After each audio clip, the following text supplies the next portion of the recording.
Hello. Forgot a light.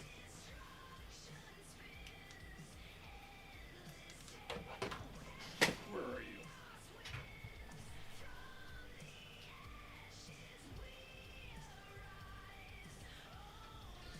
If I can find the USB port, good lord. Hey, Fenrir, thank you for the resub. Every little helps.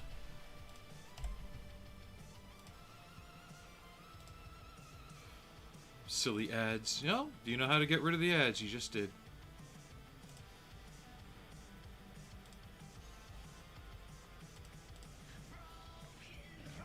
Just taking care of a last minute configuration thing.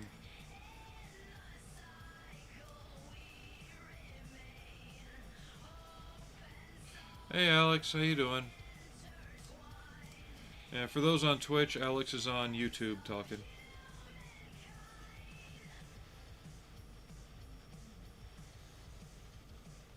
I'm doing alright. Figured I'd do some decals. We'll see how that works out.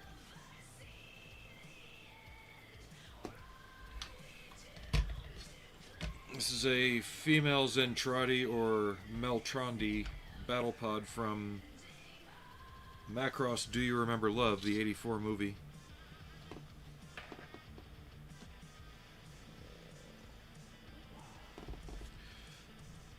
Sorry I wasn't on last week.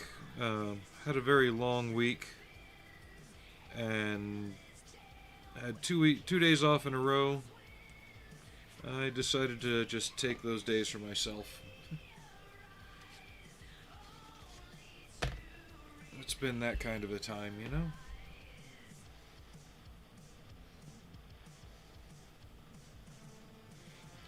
And depending on how this goes and how much time I feel I've got, get this out of the way. We might start on this big guy.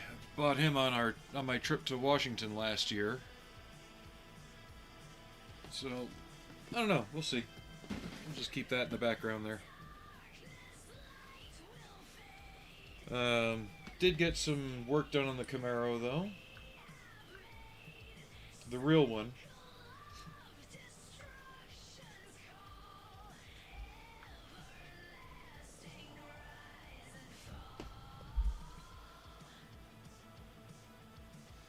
Laid down the first set of the color change stripes.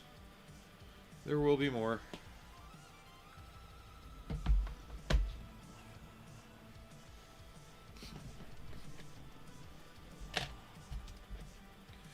No, lately it's just been trying to find time for me, you know? Streaming's just a hobby for right now.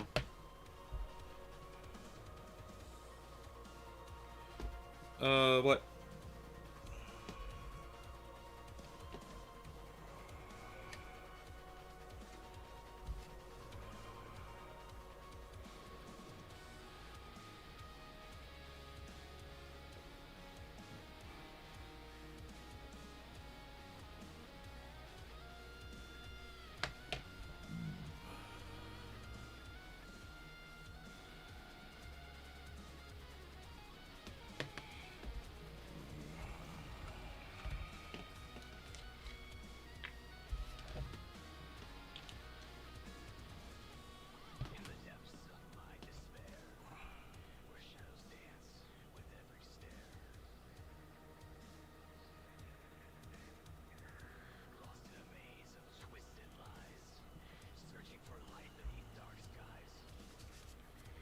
I believe this movie is on freaking cat hair YouTube for free if you want to watch it.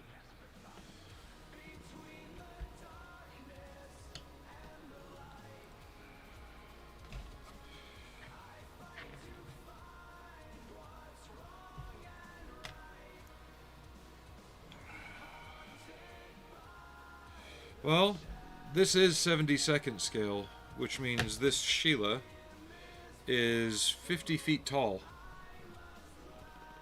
The pilot would be, anyway.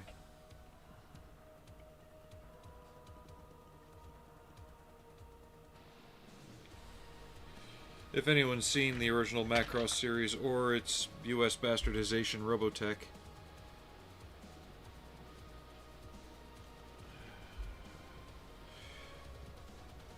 And the paint is actually mica red over red plastic.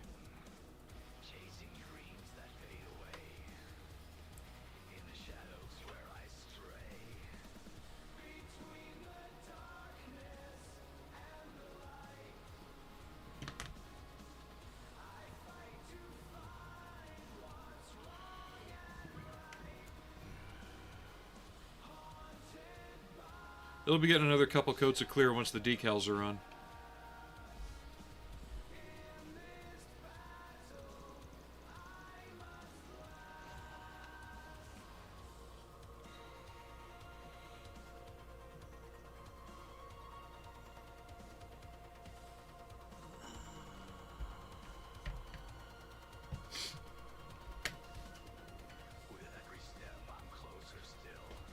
Yeah, these decals are actually working out pretty well. Usually, Hasegawa decals are extremely thick. I'm finding these to be exceptionally thin.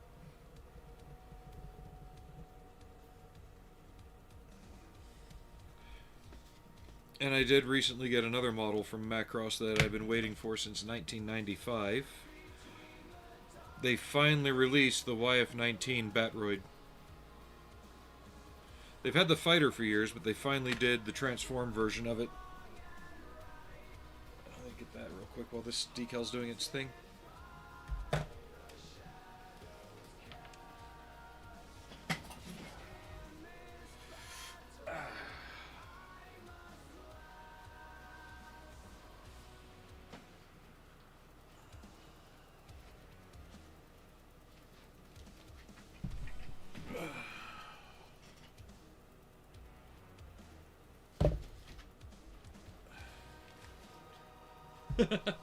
Summer tan and baby oil.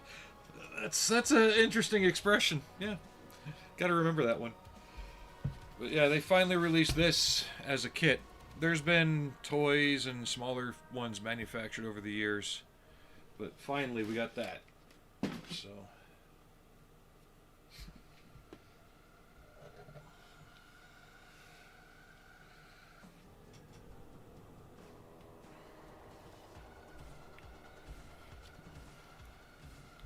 And let me know what you think of the music. It's more of that royalty-free stuff.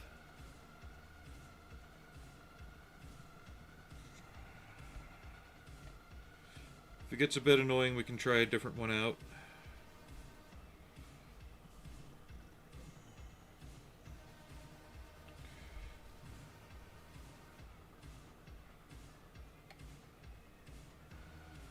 Okay.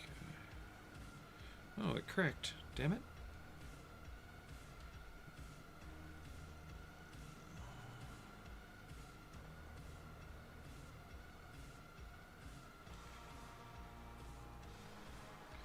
That wasn't supposed to happen.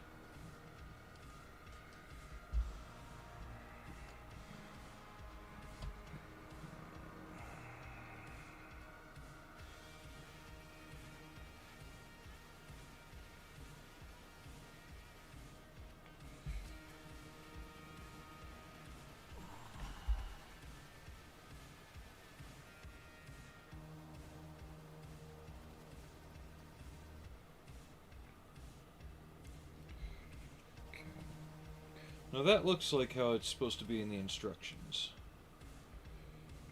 Let me look at the box top.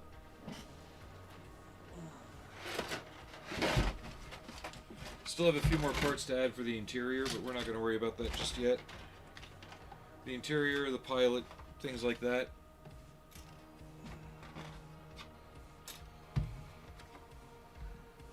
Yeah, it's supposed to be away from that.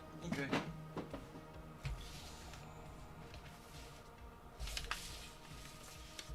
I just don't feel like painting right now.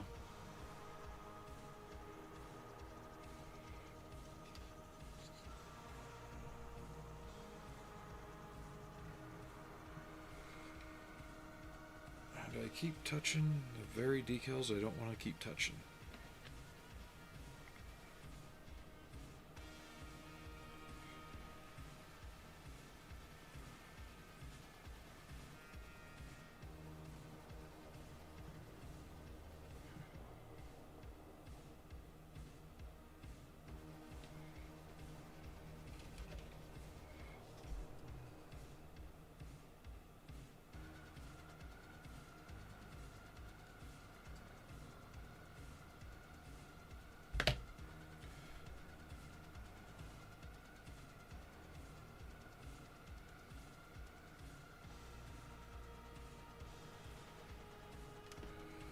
the other one applied, and we'll work on an arm or a leg.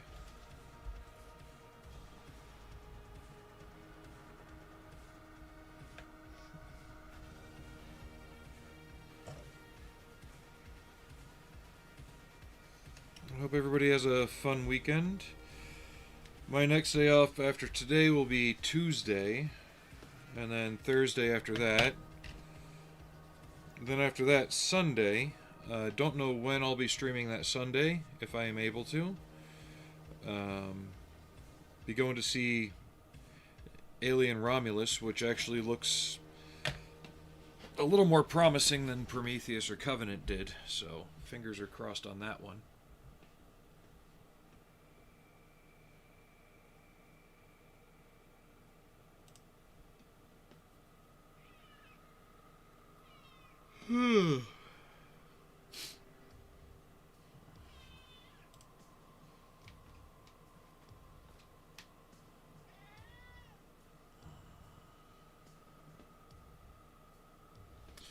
I use Microsol, or where did the other one go? Depending on the decals, sometimes I'll also use Walther's Solvaset, which I've got to get a new bottle of that.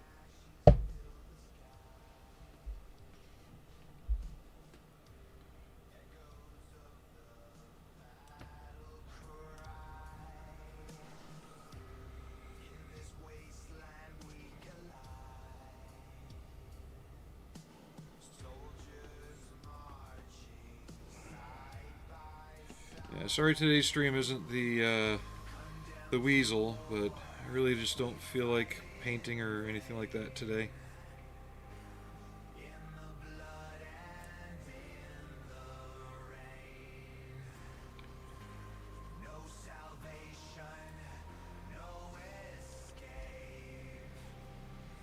That one broke too.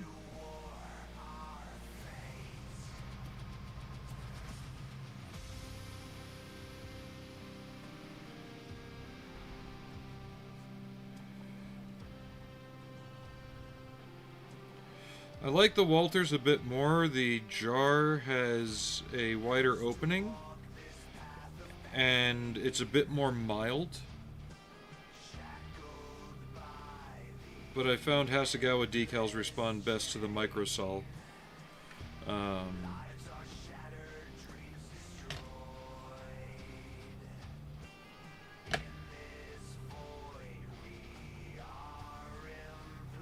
Yeah.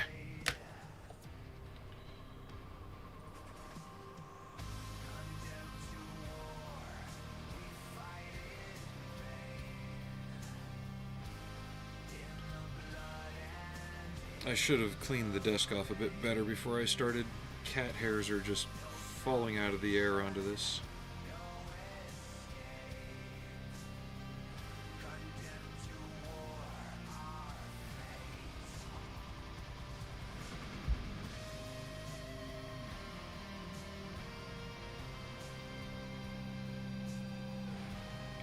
But you have to do what you have to do when you have cats.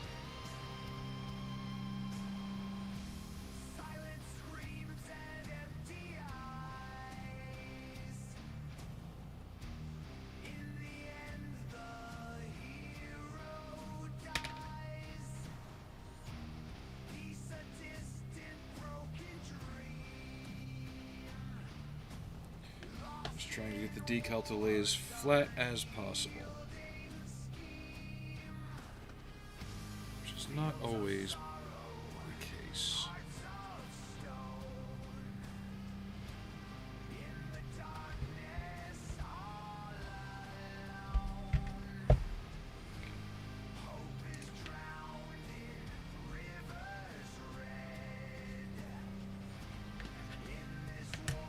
Oh, these are going to be fun.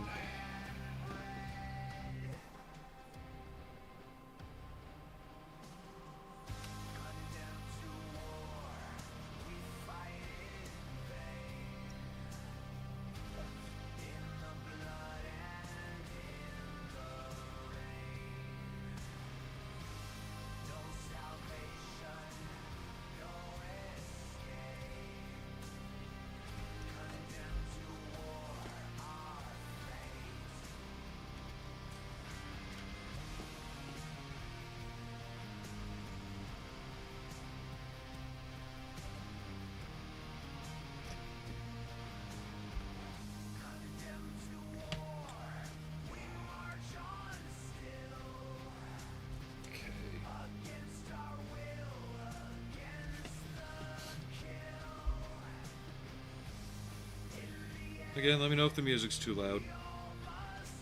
I've been messing with the volumes a little bit.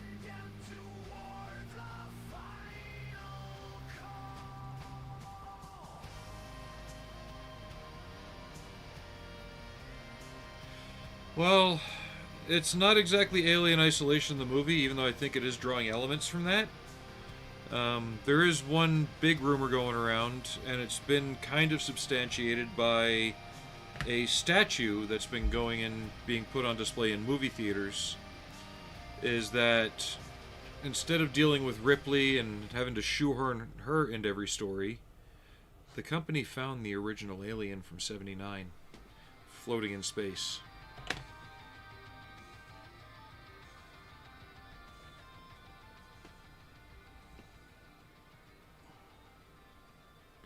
Because we don't know if it actually died when she hit the engines. And Alien Covenant showed that they can run through a fully running engine and not be terribly injured.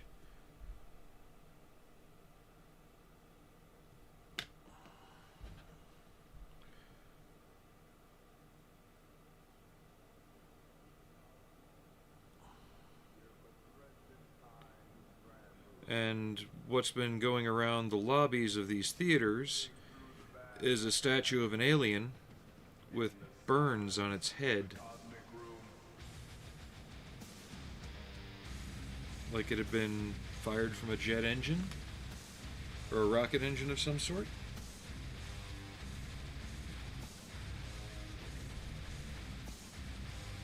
Which, to be fair, makes more sense than finding a way to shoehorn Ripley into it again and again and again and again.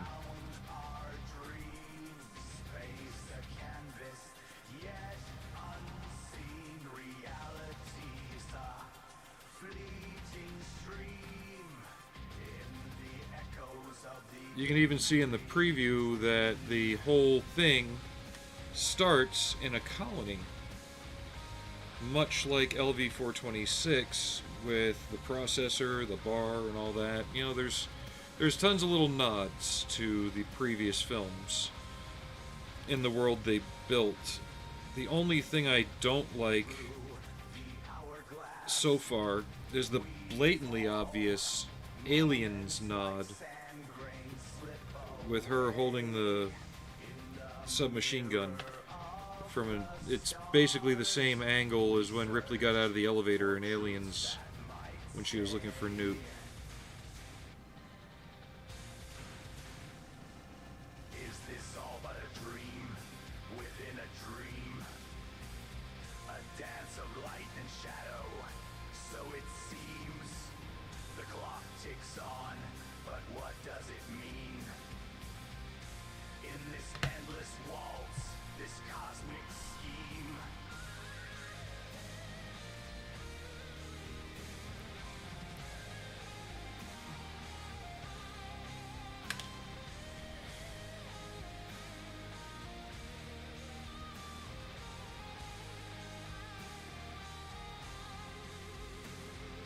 Time, it bends around our dream space. A canvas. And I did see some behind the scenes stuff. I really shouldn't be digging into it if I want the movie to surprise me at all.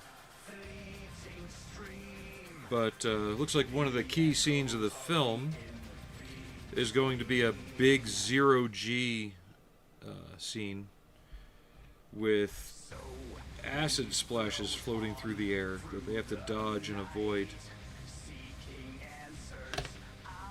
So that looks like it might be interesting.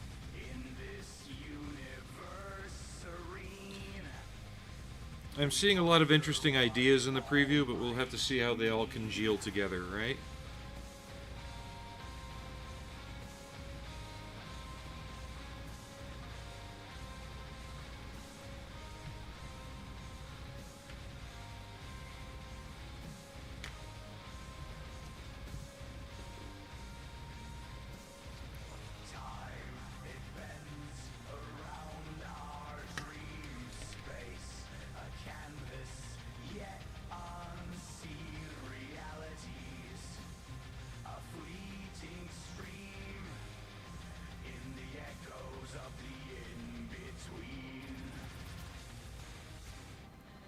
Well, that's what made the first two Alien films great. Is they weren't they weren't trying to be any other kinds of films, right? They just were, for the most part. The Alien films really begin to degrade after Alien 3, because then all the directors started to do some bullshit artsy fartsy subtext about them. They wanted everything to have double meaning or triple meaning, or they wanted you to see this when you looked at it. It's like, no. It's a fucking creature hell-bent on killing things around it, or getting it for breeding stock. That's all it needs to be. So Ridley Scott was kind of right when he said they removed the agency from the creature. They did. And I know other viewers of my channel have heard me say this before. YouTube hasn't, so I'll submit you to the horror of it. Watch the original Alien. Like, go back and really watch it, okay?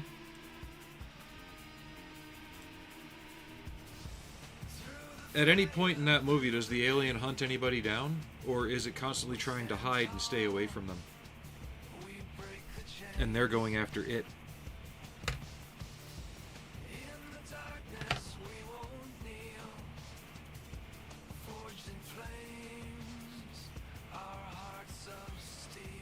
It's funny how people misremember what they see on these things. Just like the original Rambo. Rambo doesn't kill anybody. Yet, in the second movie, he's killing everybody.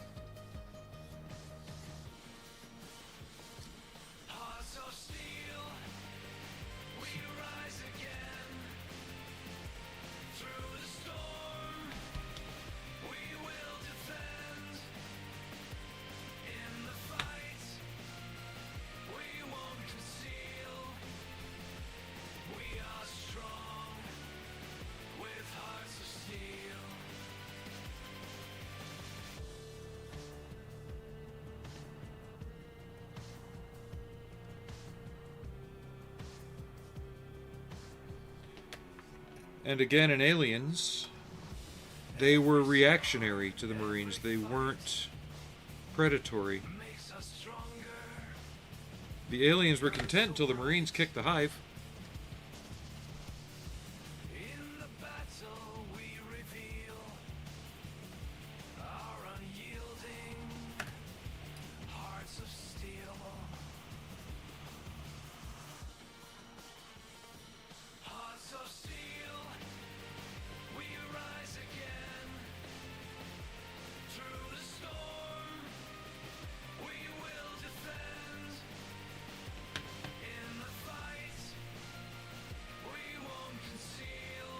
But when Alien 3 came around, they made the alien this crazy beast that was killing everything.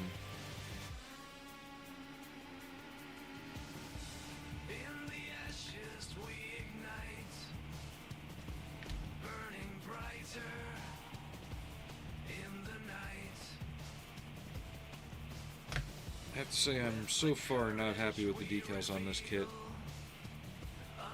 Typically, Hasegawa decals conform pretty well.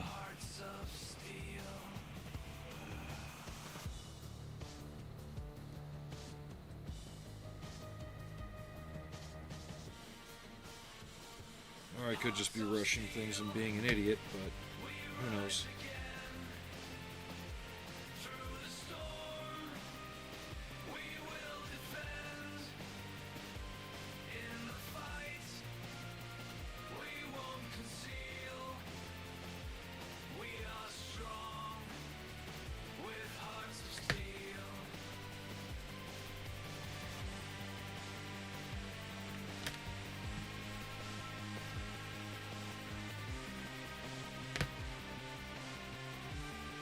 Now, do I think that initial reactionary creature was intentional? No, but I think it works better and the stories work better for it. Because that's also part of how you build the suspense. You don't just have it actively pursuing you all the time. You have it react to your presence in its environment.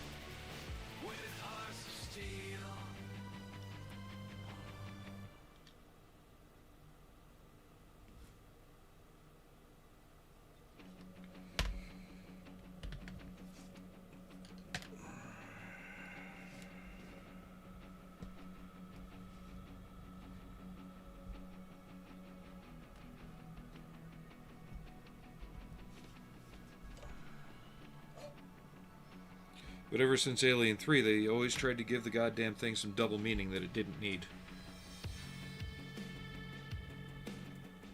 Even in Covenant, they failed to explain how the creature you see in that film isn't the same kind of creature. David reverse engineered what he could from what he found. He got close. He got really, really close, but it wasn't the same. And what they left out was, do you have the Blu-ray for Alien Covenant with the special features? Or anyone watching, if you do. I don't know if you ever looked through the special features at all. There's 3 little extras on the Blu-ray, right? One is the crew being put through their tension training, see what scares them, see how they react under pressure, that kind of thing. Kind of foreshadows what you see in the film. The next is the short called The Crossing. You saw it on YouTube, or it was Shaw and David on the what they call it, the Juggernaut, but the Derelict. You can see that Shaw is starting to get sick. You know, it foreshadows her death. And the third is a series of transmissions from David on that planet to the company. The company knew he was there. They did not want him getting off that planet, which is why the planet wasn't in the records when they got the transmission in Covenant. They're like, it doesn't show up on our scans. Where'd this planet come from? Blah, blah, blah. No, the company hid it because they didn't want David getting off that planet. It's subtle, but it's there. But they failed to explain that aspect well enough for the audience to kind of understand and inform the story. Which is a shame, because if anything they should have emphasized, it's that.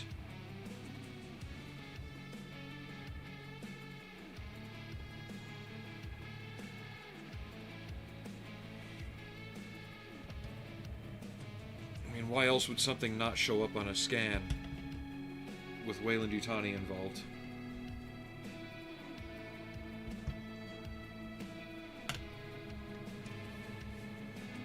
Do the other leg.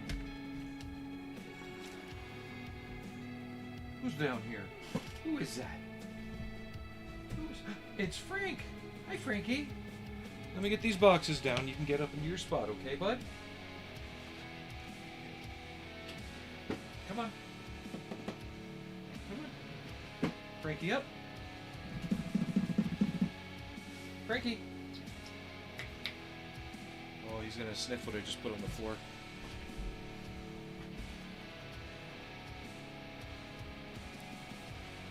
So it looks like, in a way, Romulus might be returning to its just straight haunted house in space roots, which I hope it does. And I hope they're able to make the alien have agency in its own story again and not just be some mindless killing machine.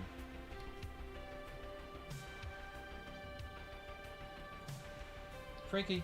Oh, he found the catnip rainbow. Uh-oh. There's his sister.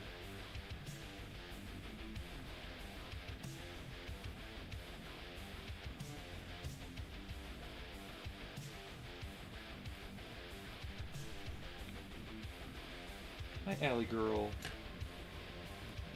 Stay.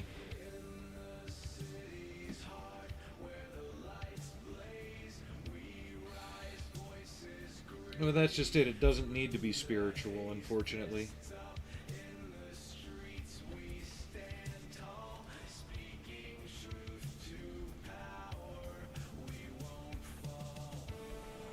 It tried to bring God into things too much. Especially with the David allegory of man meeting their creator kind of thing.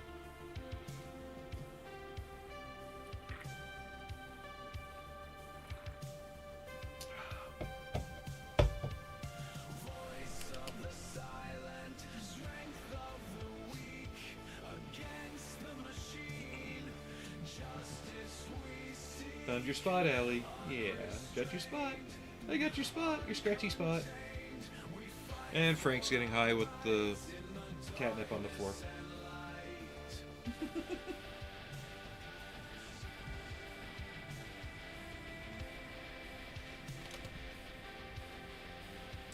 Allie. Good girl.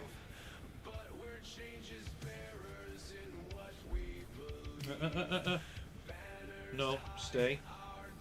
No, stay. Good girl.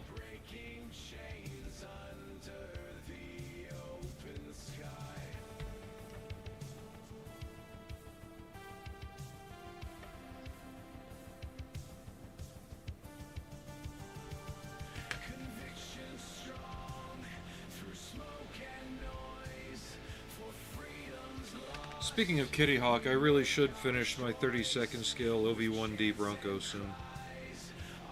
It's been a couple years. Things have been sitting at 50%.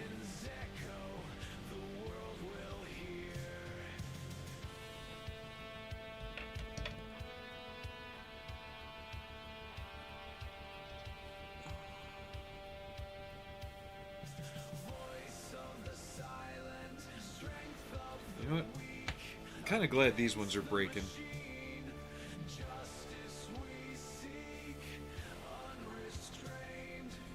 It does make them easier to apply if they're actually in smaller pieces.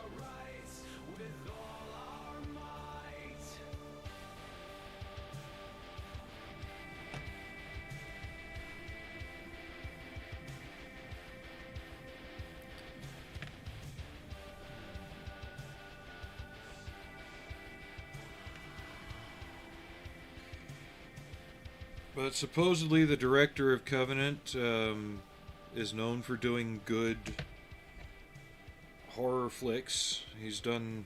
I don't know if the Evil Dead reboot is considered a good film. But he did another one called Don't Breathe, I guess. I've never really seen anything by him. So if I like it, maybe I'll check out some of his other stuff.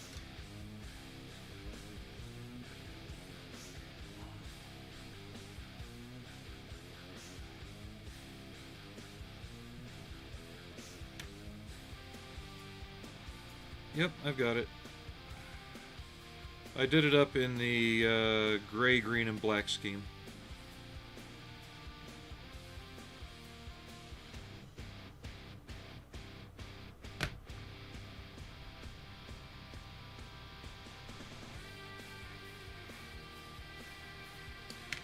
I'll be having one of the engines open, not both. I think that's a bit too much.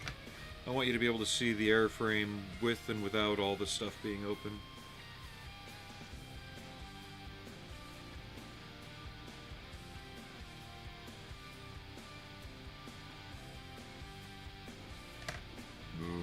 Excuse me.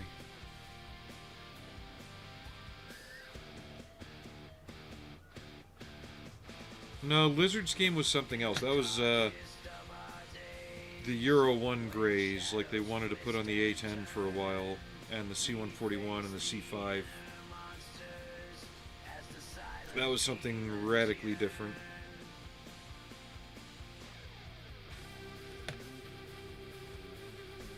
I might be touching up a little of this decal.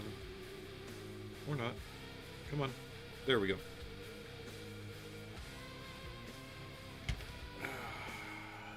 One more big arm one. Then we can get back onto the main body. I don't remember. Unfortunately, a lot of these schemes came out at the end of the Bronco's career. I really didn't feel like doing the Desert Storm one. The sand, tan, and gray.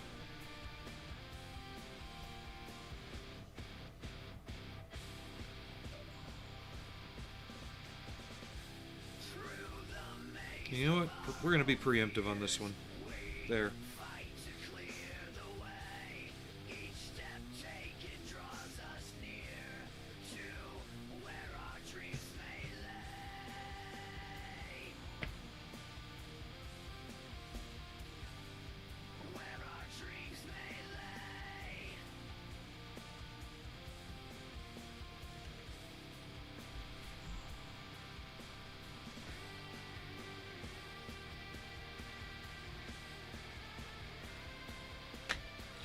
Yeah, it's up on a shelf right now. I don't really feel like grabbing it. Hey, girl. Hi, pretty girl. Billy's. What's the cost of victory? What's Belly the rubs for price the of a alley. soul set free? Demons lurking on this Good girl. road, but we choose our fate. We bear the load.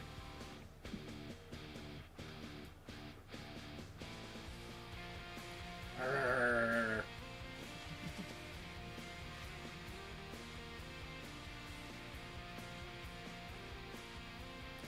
How's my little snow kitten, huh? Glad you don't ever have to be in the snow ever again? Yeah, that's the lizard scheme, is the A10 in it. I don't know if it was ever officially adopted or if there's just a couple that were in that scheme. I know the one in the museum near my house has it.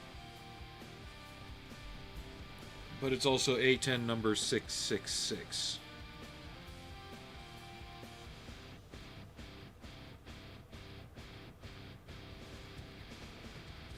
With every heartbeat we defy the monsters that we face inside. Our journey's long, the end unseen, but in our hearts we hold the dream.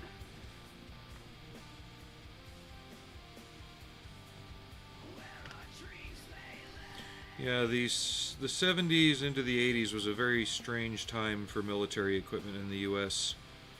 We're searching for the hope that Even different groups could have their own camo schemes. If you look up the 7th Army in NATO, it had its own camo scheme outside of the standard Murdoch camo.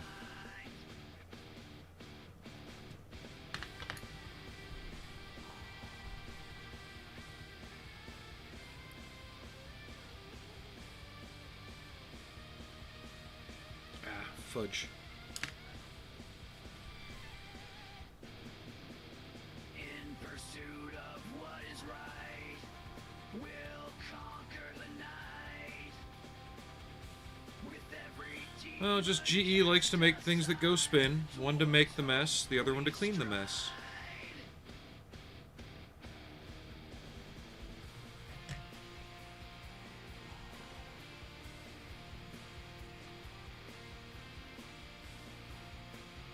I don't know if Ares is in here or not, lurking. He could be more informative on the A10 than I am. He worked on it a little bit. I didn't.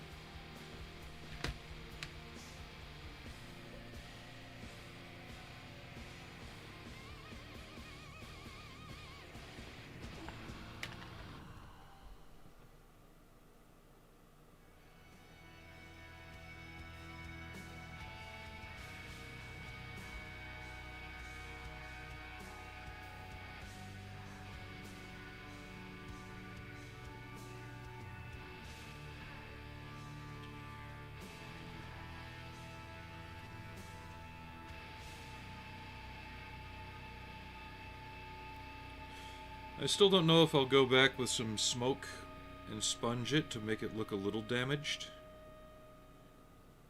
Because these things weren't pristine, even though this one does look like a hot rod. in the desert of forgotten dreams, where echoes of freedom resound. We seek the meaning among shadows that wander in a world of chaos. Like sunset after water. Okay. Let's pick some different music, because this is getting a bit repetitive.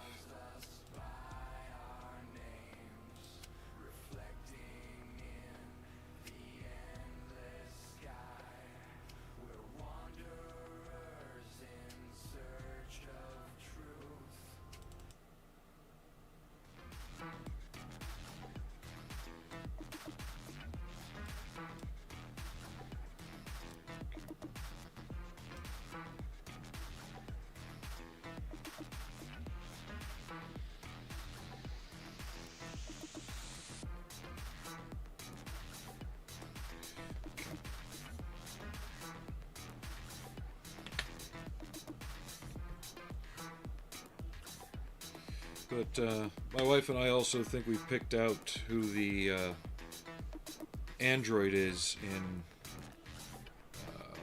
Romulus.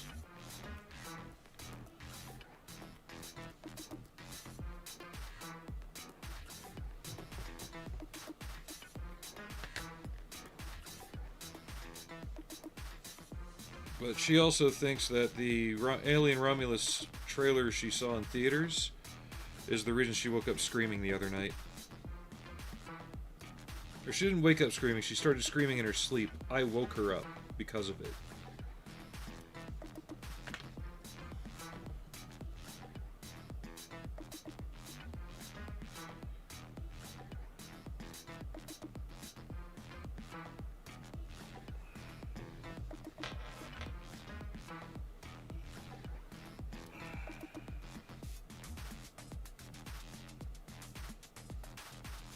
Oh, this character isn't a nice lady. Before she met the humans, she was considered a ruthless killer.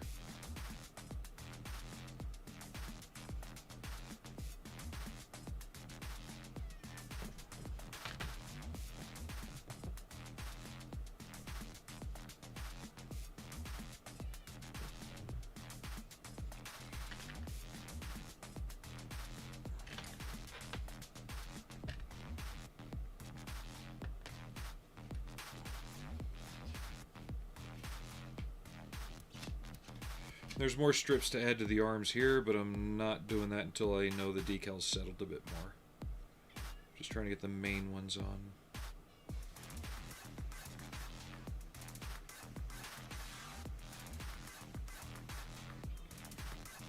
And I may have to do some minor touch-ups.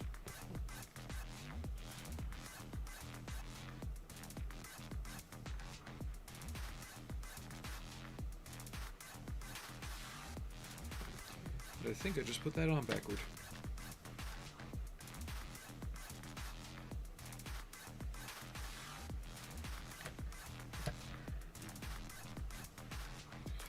Most likely I did.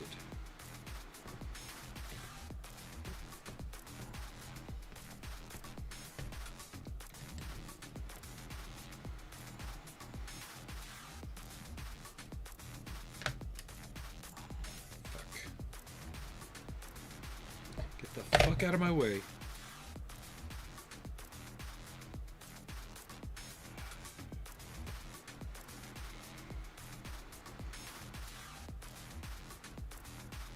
There we go. Yep, that's better.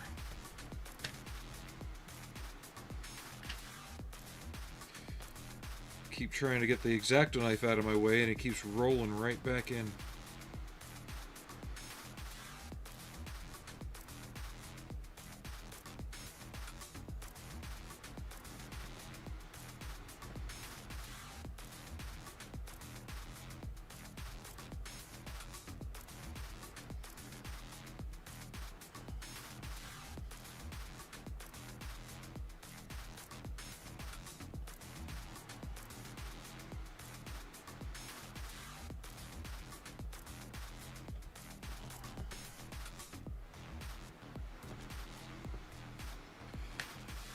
Some of these need to go on the back of the legs, right here.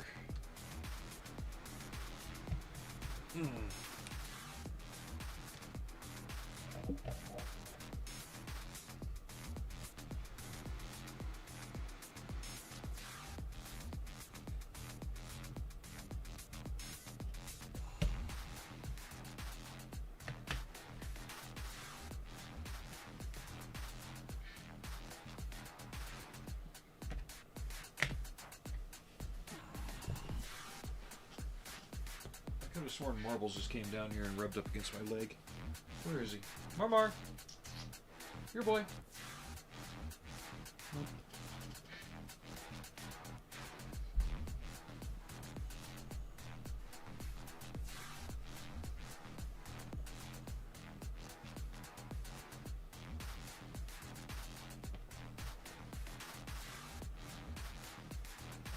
Let's get the kill markings.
I really dislike when my X-Acto knife goes rolling around, though.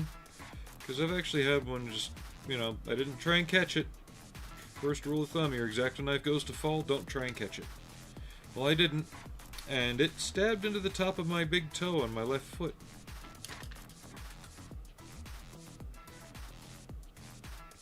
And it was just like, and stood there.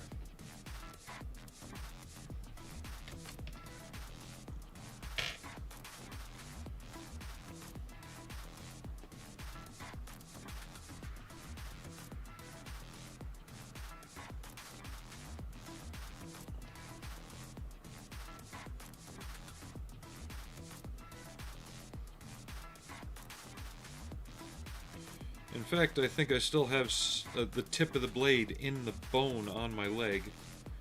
And it just reminds me that it's there from time to time.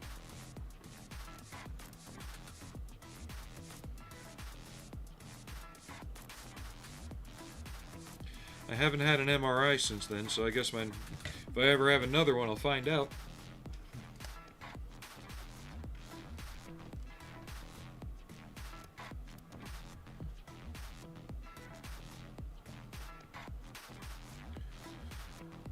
But this is also another one of those kits that Macross fans have been waiting for a long time. There have been resin kits of it over the years. Bandai or Arai did one decades ago. It wasn't that great, and it was a much smaller scale.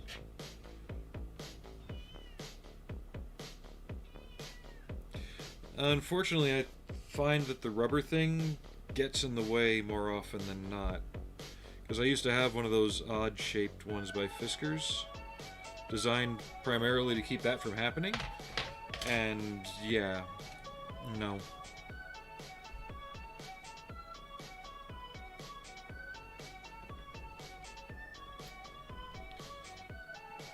It might keep it from rolling, but it also makes it difficult to handle at the right angle and such.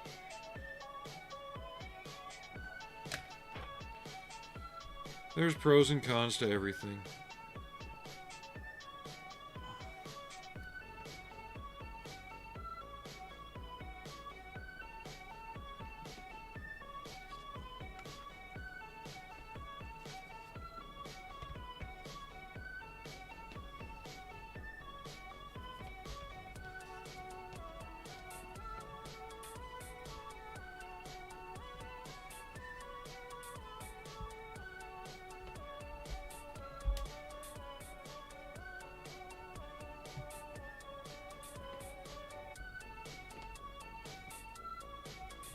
Now I know I heard another kitty cat. Where did he go? There he is. Marbles, come here. Come on. Come here, big guy.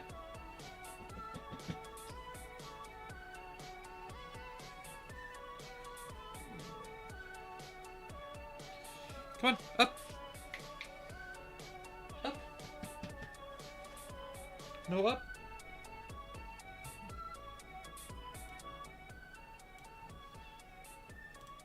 So you gonna come up or no? Don't just meow at me. Up or no? Dumb cat.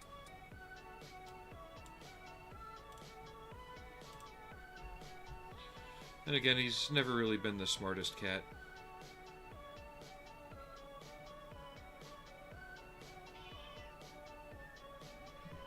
There you go.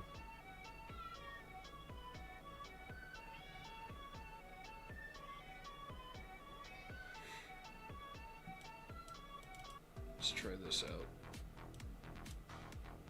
The high-pitched noise is getting annoying.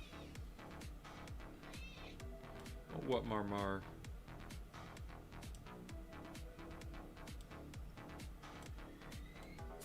I don't think an octagon handle would work. I had plenty of number 2 pencils roll off my desk in school. Well, what? And? What? You want people to see? Huh? You want people to see you? Well, they can see your ear. Yeah.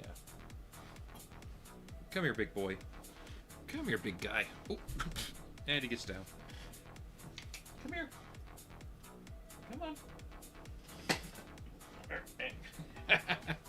He doesn't like being picked up.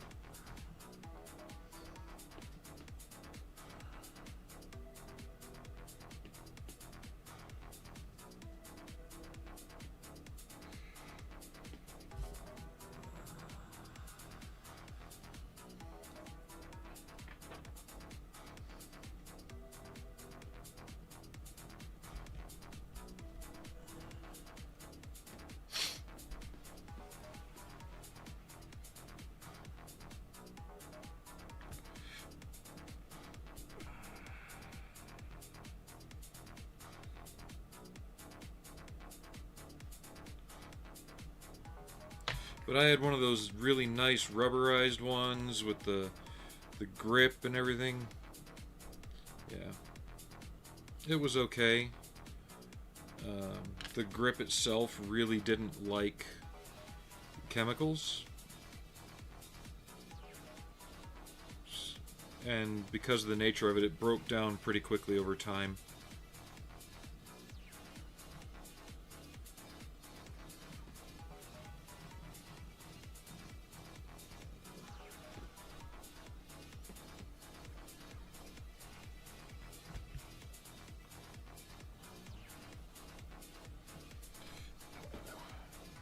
My feet are cold. I'm gonna turn on my heater for a little bit.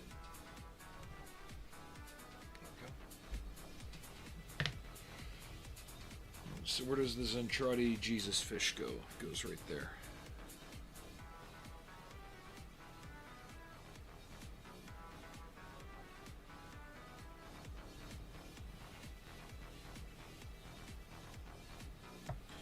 So, but I'm gonna try and go to a model contest on September 21st, which is a Saturday.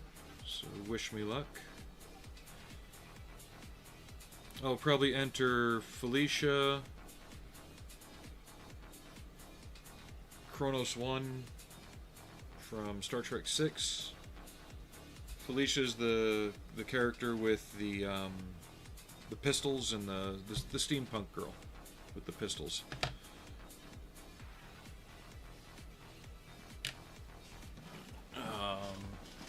Yeah, Kronos 1. Maybe Vasquez. I don't know. It's been a while since I've entered a contest. I don't build for contests. I just build to have fun.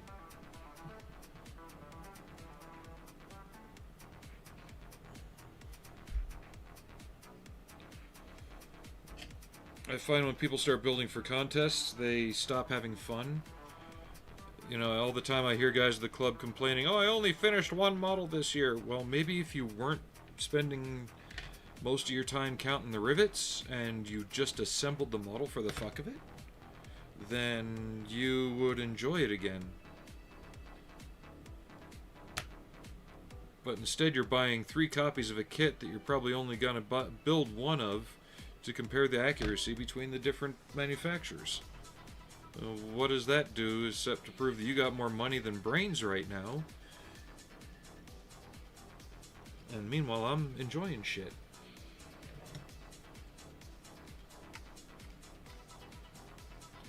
But that's just me. I could be reading into things. Probably not, but I could be.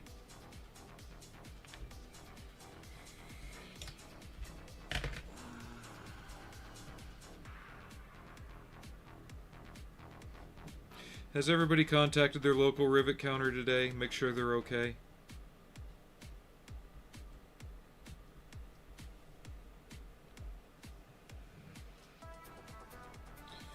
And looks like I still got a long way to go before I monetize YouTube, so anything you guys can do to help with that would be great too. If you got modeling forums you go to, spread the word, spread the news.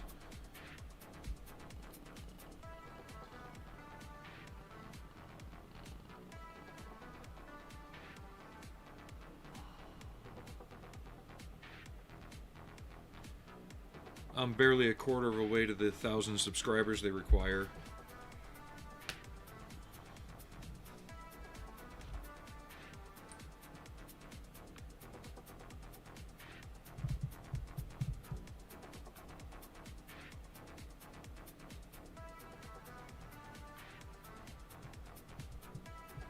Yeah, I've got 284.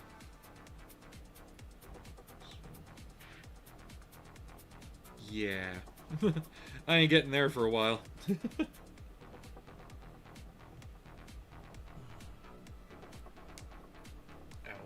Ow. Ow.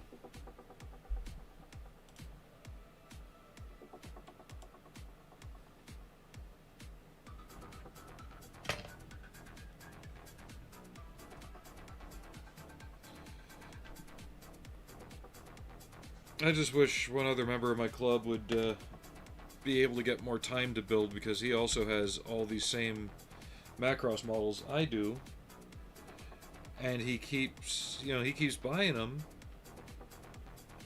and I'll buy them after he does, but I'm actually building them. He just doesn't have time, he says.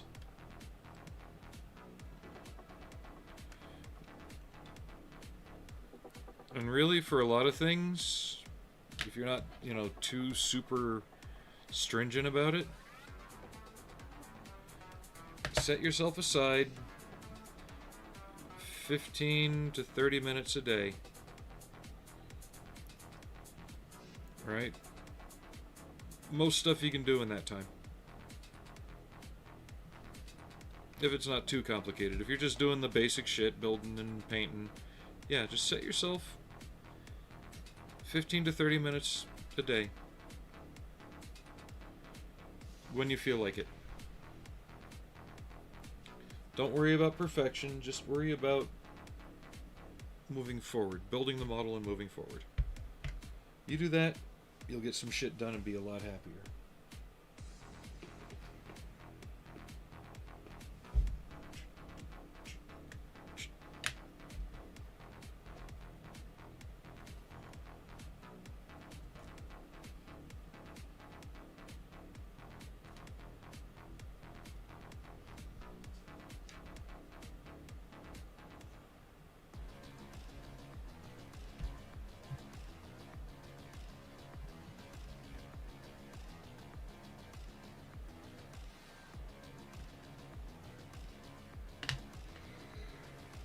And it feels like the want and trend to whinge and whine about models again is coming around.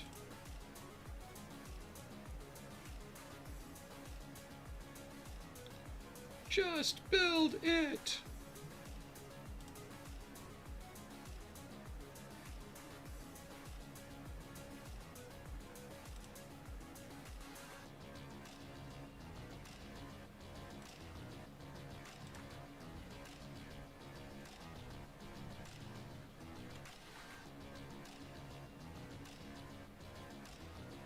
I appreciate that, and I wouldn't say I'm talented, I'm just me, you know?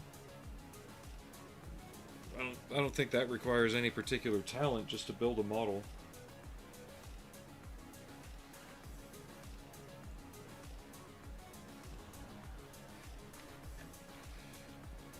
I'm woefully socially awkward. At least I think I am. Obviously, others' opinions may differ, but that's what it is.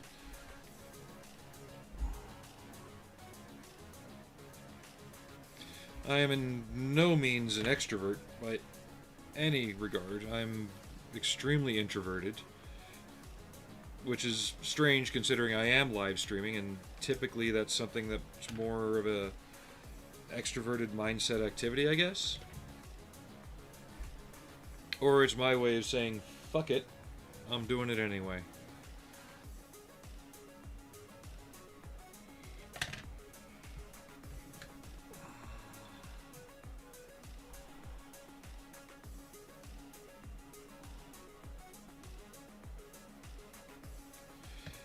And that's the real trick, isn't it? It's how do you present it in a way like... I'm going to use Night Shift as an example, and this is by no means a slam on him at all. The guy does some amazing work. And he does it simply, he doesn't overcomplicate it to a degree. what he does is complicated to me. I'm not going to be building foam buildings by any time soon. But the main key is he presents it very accessibly.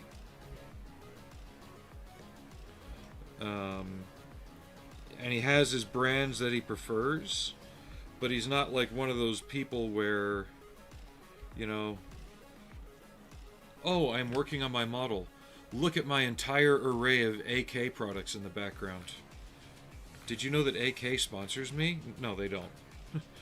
But I'm just saying, if he has a sponsor, he's not very forward about it. So he's still very down to earth, and I pale in comparison. But also, he doesn't live stream. He does his own thing in his own way.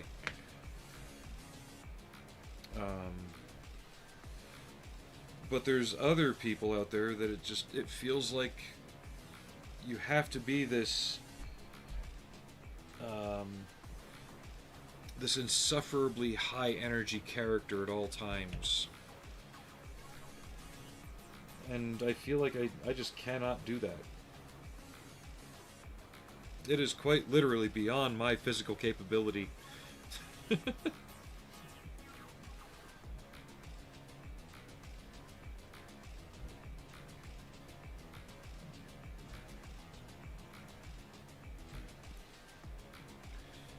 And I've also been criticized in the past for being unusually negative, right? I don't think I'm negative, I just think I'm rather realistic in my outlook on things.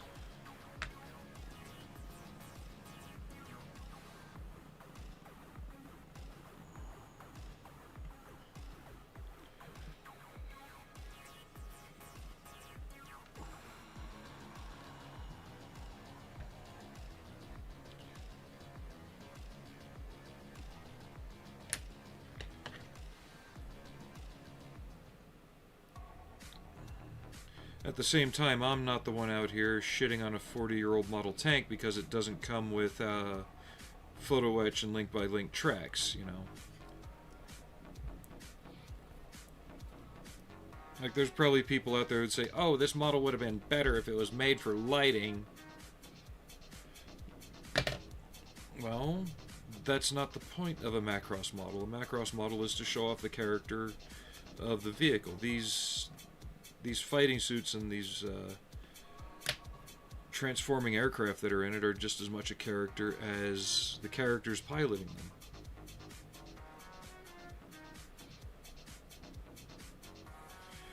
Exactly. That's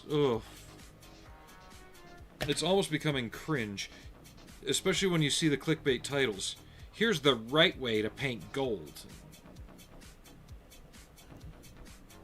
Here's the right way to do non-metallic metallic. It's like, no, it's your way. It's not the right way. Are you even painting your stuff right? No, I don't care. Here's how I do it. If you like what I see, cool. If you don't, well, there's other people out there.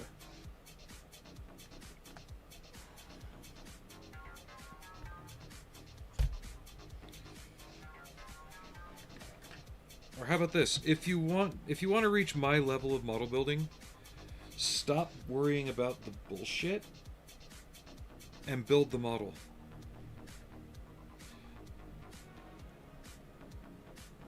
It almost feels like there's been an entry fee of skill level added to model building which shouldn't be there. From scale modeling all the way to Warhammer miniatures and things like that. And I find it disgusting. Like you said, where's the bucket? I'm going to throw up. That these individuals present how they do the hobby as the only way it should be done, when they themselves didn't know shit when they first started and did it a bunch of different ways. I sure as hell didn't. I've been doing this since I was 8 years old. And guess what didn't exist when I started? the internet. At least it didn't exist in the capacity it does now. It was a DARPA experiment back then. So yeah, we had books, we had contests, we had other friends that built models that we would do things, together. We had clubs. If we failed, we told them how we failed. If we could figure out what caused it, cool. If we didn't, well, we'd try it a different way. But this is also back when we had stores like Toys R Us that had a literal double-ended aisle of model kits that you could choose from. Nowadays, yeah, there's still hobby shops around. It's mostly online, though. And yeah, you've got the internet, but you don't have that friend down the street that you can say, hey, let's sit together and have a build and bull session, I've got a day job. I wouldn't mind people donating a couple thousand, believe it or not. For me to turn this around and make it, I don't want to say profitable, but sustainable, I'd only need to make $3,000 a day off this. Which in the grand scheme of thing, or not a day, a month. Duh. Sorry, $3,000 a day. Yeah, give me $90,000 a month. No.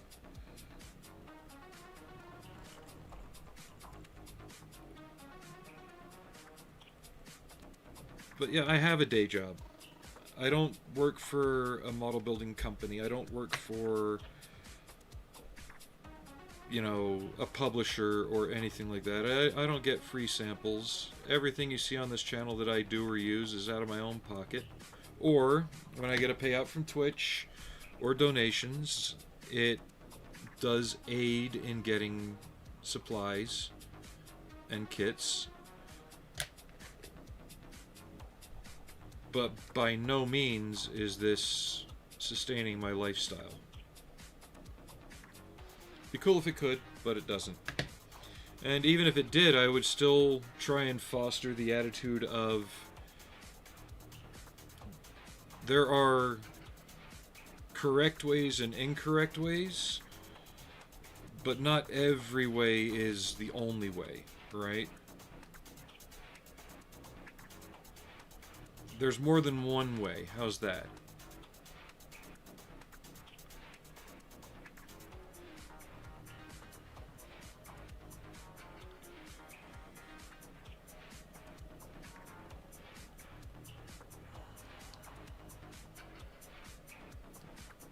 Like if doing this was my day job, I would be more motivated to do it. Because lately I haven't had a lot of motivation. I've been tinkering here and there. Not really doing much of anything, though. Kind of fighting another depressive streak, which happens.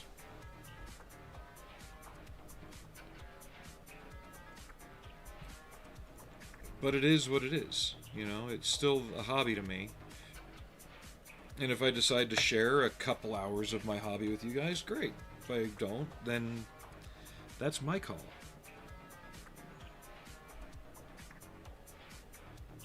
Oh yeah, that decal is laying down perfectly.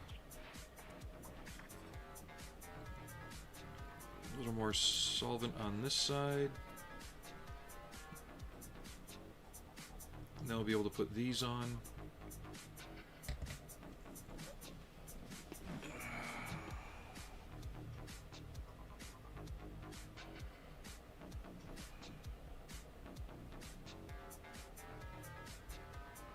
Yes, I am at 284 right now. I'd need to hit the 1,000 mark on YouTube. On Twitch, I'm already a. I've been doing this for years on Twitch. I'm already where I need to be for donations and subscriptions on there. And I understand people aren't made of money, so if people decide to sub to me, that is very appreciated. And I understand they don't have to, and they aren't required to, but it does help.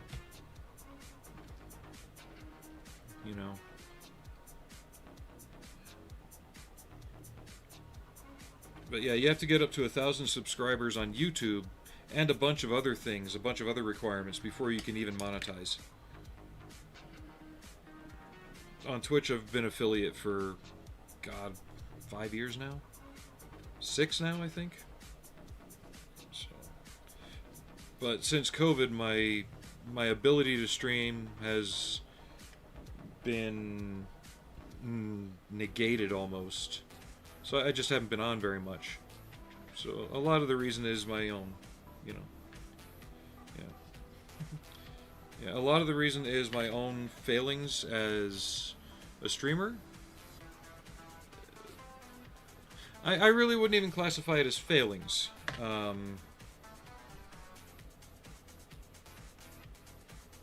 would say I have, I put my own life before streaming, which is healthy, And the survival of my family and my ability to pay bills has come well before streaming. Sometimes it means I stream once a week. Sometimes it means I stream twice. It used to be I was streaming 5 days a week, 4 hours a day. But that's when my schedule allowed it, and it no longer does.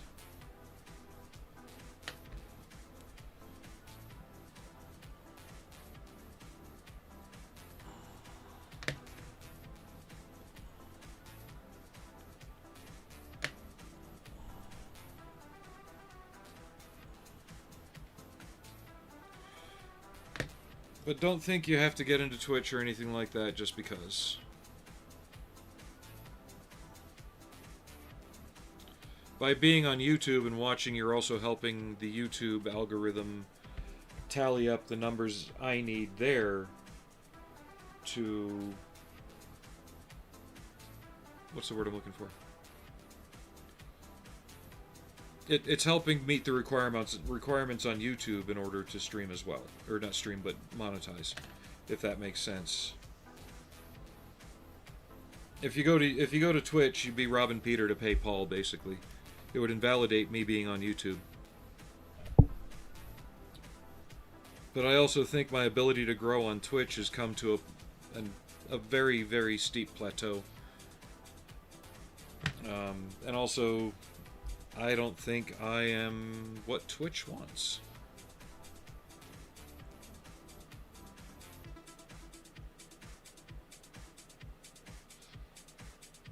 Where does this go? Or is that just a random decal? I think it's a random decal. Okay.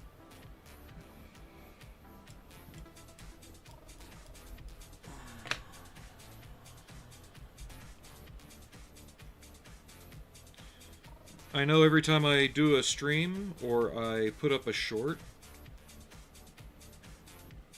which I try and do a short a week if I can. Trying to revamp the look of those too.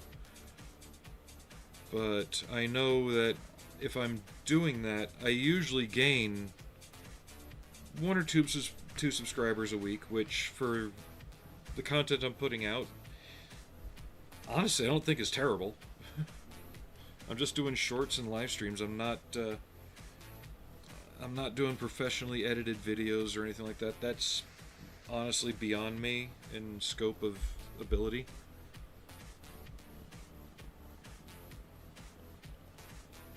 Even if I wanted to, I couldn't afford to pay an editor, and I don't have the time or capability to learn editing right now. And just the time I'd need to film the process, get the angles, and make a more professional level video, I'd get nothing done. I'd be so busy editing and compiling and all that the model I'm actually working on would begin to suffer.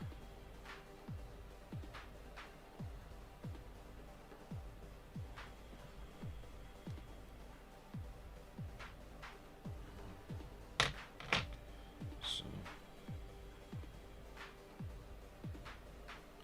I guess it's really just about picking my battles.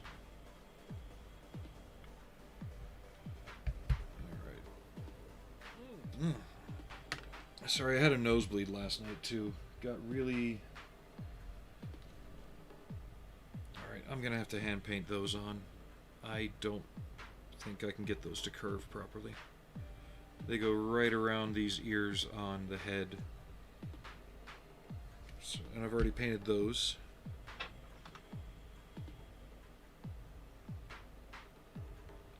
Oh yeah, I've been trying. Just hope I don't run into the situation again where you get the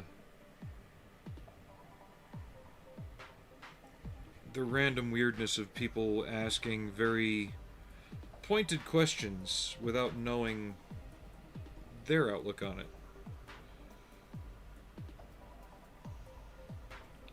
And I know that kind of tactic. It's a trolling tactic where they'll ask the pointed question, and no matter your answer, they will take the opposite stance and argue the shit out of it because they can. Which is why that one stream where that was happening, I just stopped the stream. Because I don't have the time or patience for things like that. Ares is there's an admin on the YouTube side.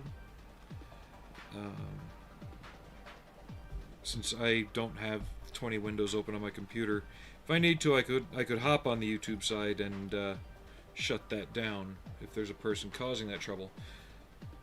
But I'd rather just not have that trouble, period. You know?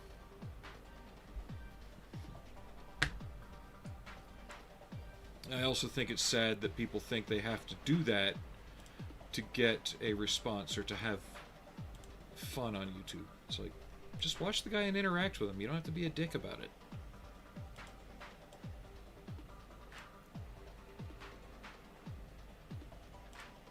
Yeah, you're fine. For now. No.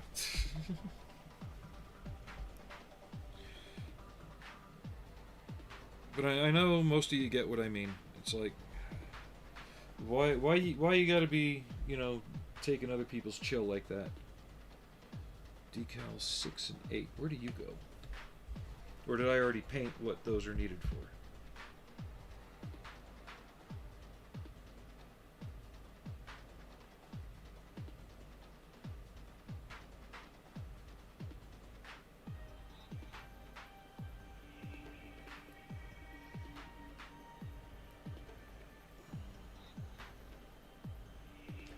It looks like they're extras I won't need.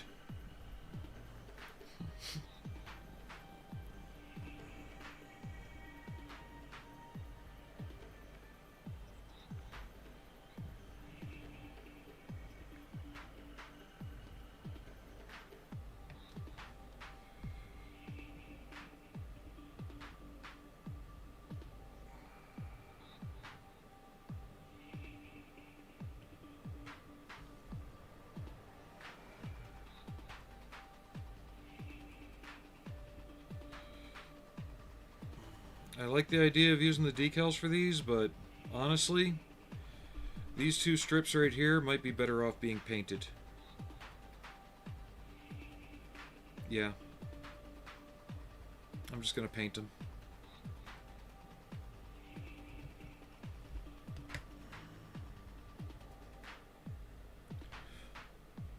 No, don't worry about it. I've noticed that most of the time it's not the European viewers who do it, so you're fine. It's the American viewers. It's bored kids or people. It's clout chasers. Just yeah.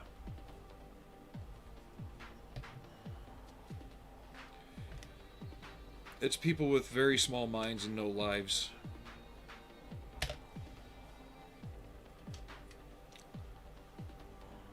Perfect.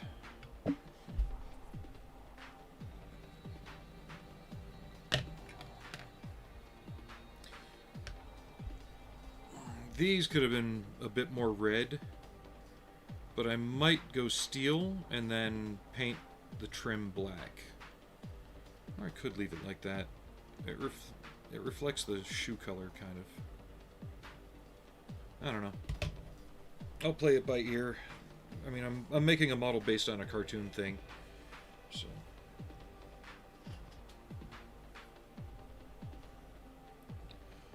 If you watch the animation, there's so many errors in it anyway. It's, yeah, don't bother trying to be perfect.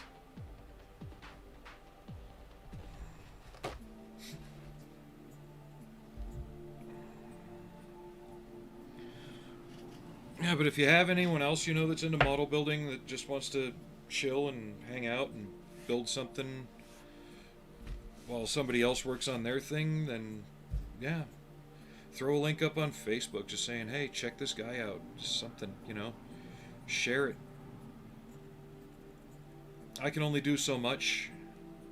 I'm not much for self-promotion, so if you want to help out by doing that, that's fine too.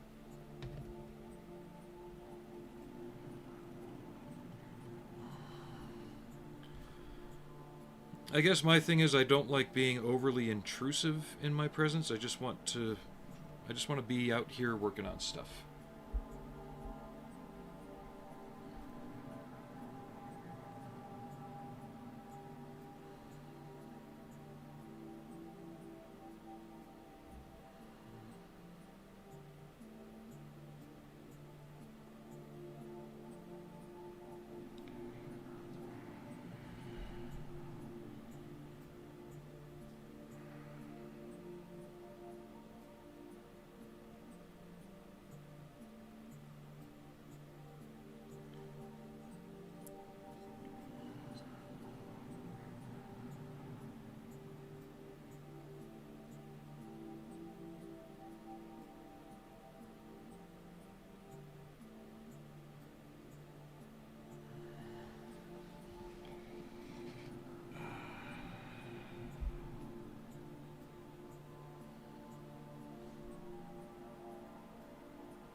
Yeah, I really didn't know what I wanted to work on today, to be honest.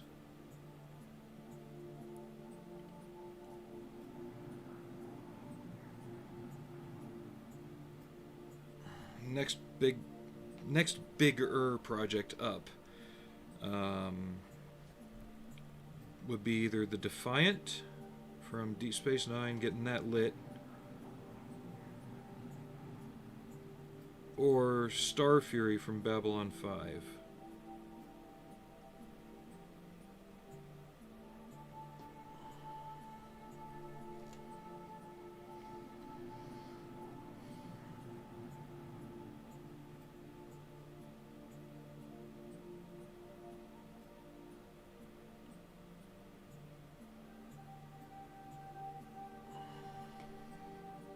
Part of me wants to do the Star Fury and rescribe the panel lines on it so they're recessed instead of raised. It's the old monogram kit.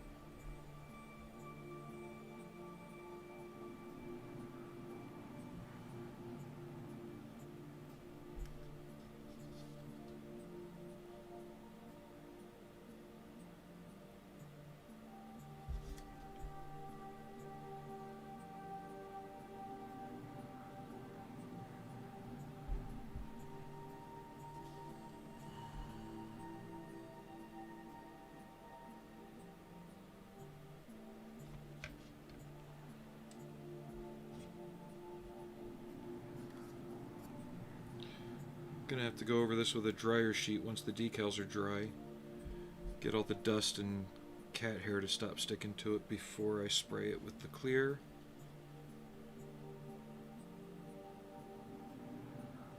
And I've also got the body of the General Lee to paint.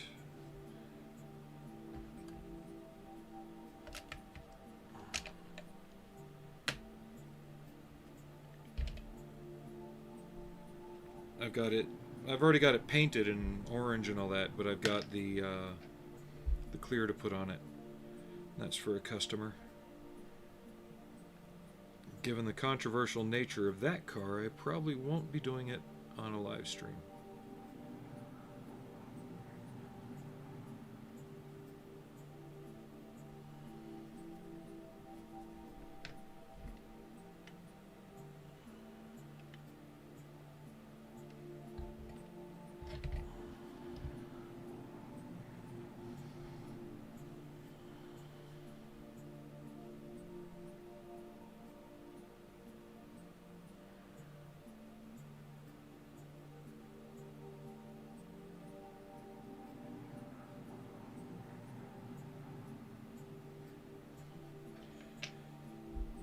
I was more of an adult when Babylon 5 came out, but I also saw it for what it was at the time.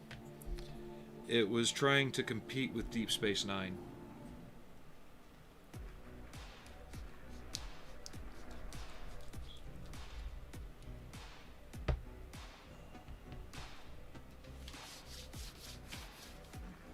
Marbles is back. And now my under desk is getting a bit too warm, so let's turn off the heater.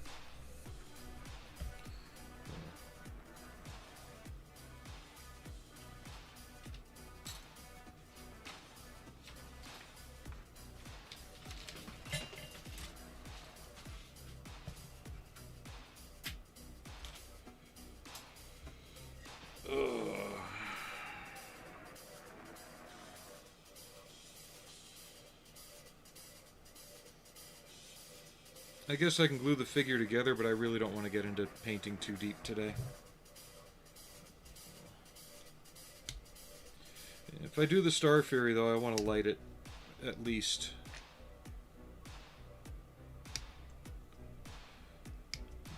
That's minimum 5 LEDs, 1 for the cockpit, and then 4 for the main engines, even though Babylon 5 is one of those weird series that actually tried to have a little bit of, like, scientific legitimacy to it, where the fighters weren't always on, you know, the engines weren't always on, and it used puffers to move around.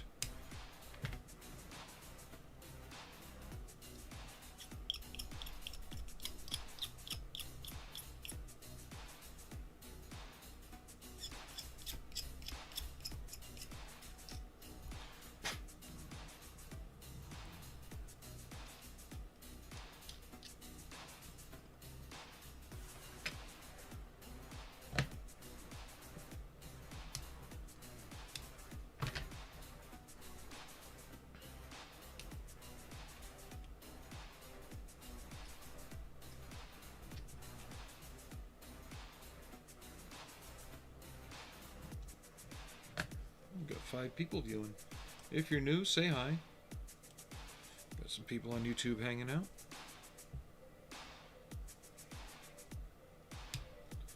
Welcome, welcome.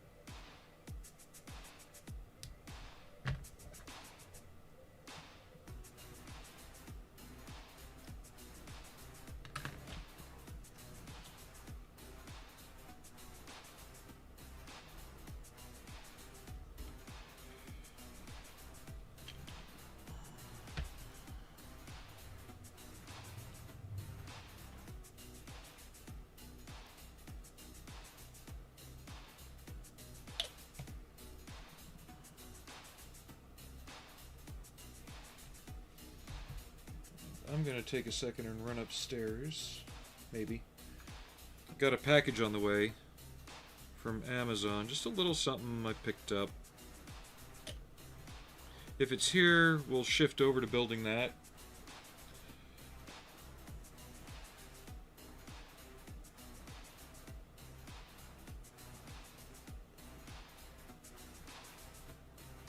Oh, it's here. Okay. So, yeah, let me glue this together. This will be a really quick kit to build. It's another Optimus Prime from Rise of the Beasts, but it's the yellow part kit, not the big 900 part one. I've already done that one. This is the simpler one. It's more a build-it-yourself action figure. But I thought it was pretty neat looking and might be able to do something with some weathering and wear. So let me go grab that. It's upstairs at the doorstop right now. And I'll be right back.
Alright.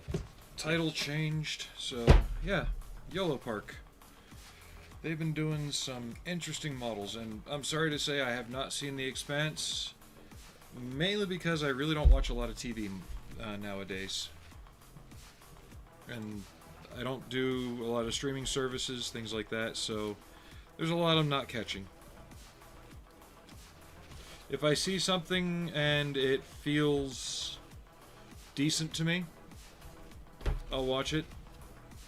You know, if there's a hook that draws me in, I'll seek it out and watch it. But generally, most things for me these days are kind of forgettable. They're just riffs on the same old thing, unless it's something from my childhood.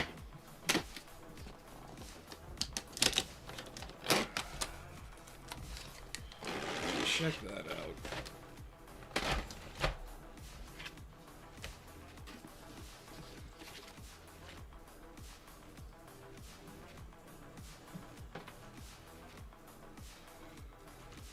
But if you're ever hankering for something to build and you just don't want something really extensive, there you go.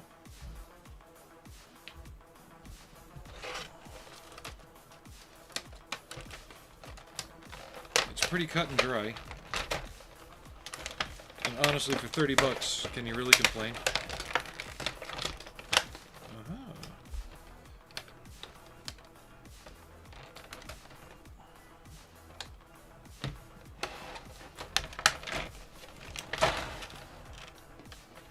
Got all these little tags holding it together, which that's new.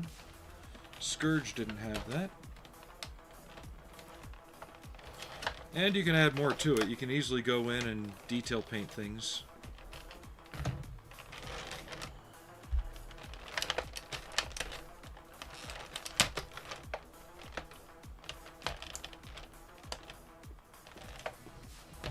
Which I might do.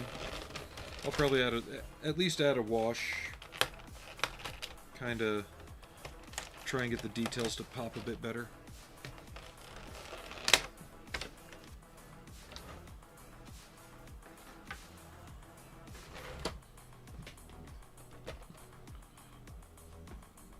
The detailing is really well done.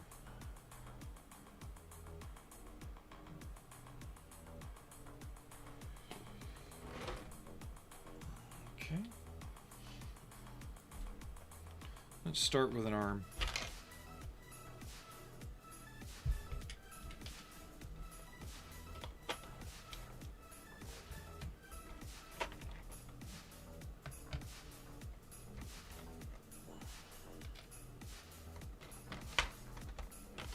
Come on, you.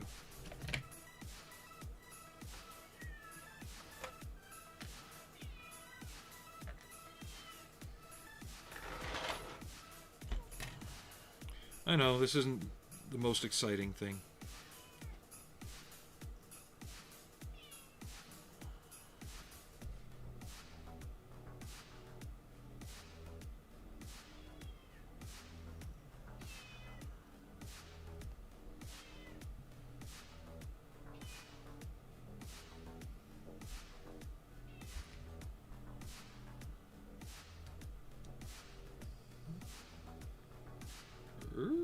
Oh, no, you go there. Okay.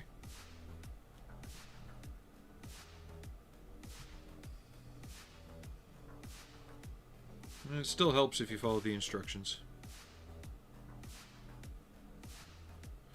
We'll do this really quick as kind of a palette cleanser, then we'll get onto something a bit more enticing. Don't know what that'll be yet.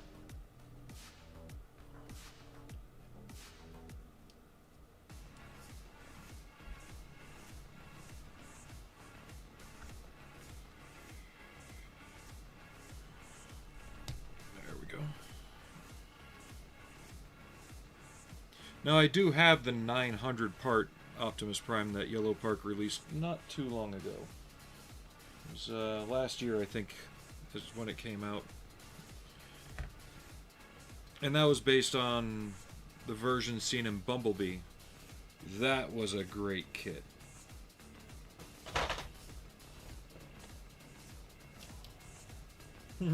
They're saying to add this to the chest when it's already assembled.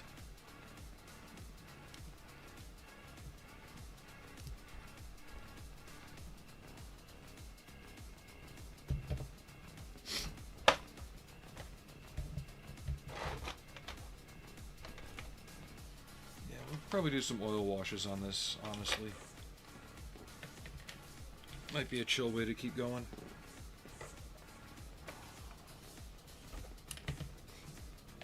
The only thing I don't like is it doesn't have any of his weapons, like his the arms with the swords and stuff on it.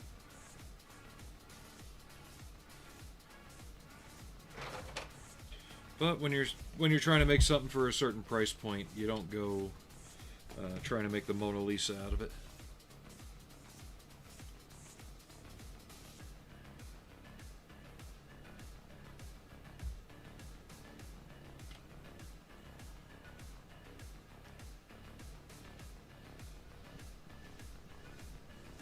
Was that movable? A little bit. Okay.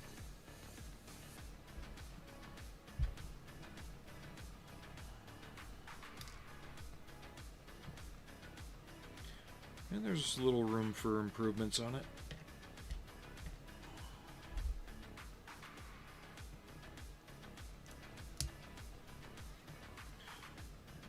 I honestly wouldn't mind if they sold this in more of a kit form.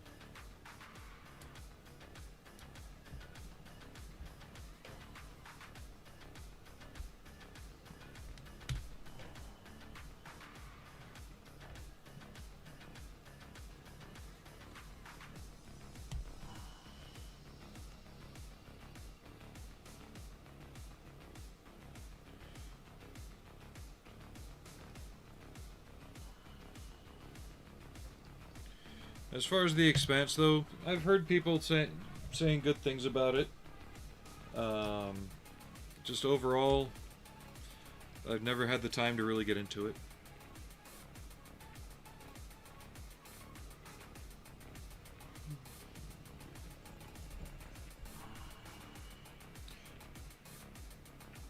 These days, if there's something on TV,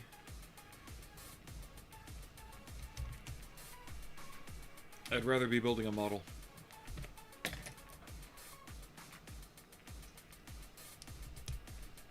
If I go around watching all these shows and stuff, I will... Oh yeah. I won't get anything done, you know. I have to get on my wife about stuff like that all the time, because she gets into her cop shows and her crime dramas and things like that. Oh, butterfly joints there. Cool. And the next thing you know, it's, 8 hours later.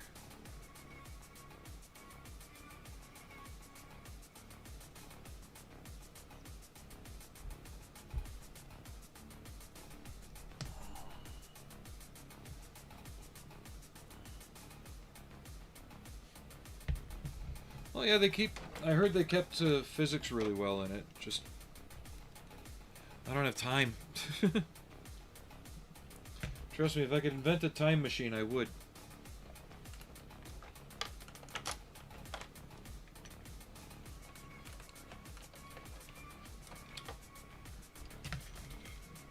That way I could pause it or something and, everything within my bubble I can watch and take care of.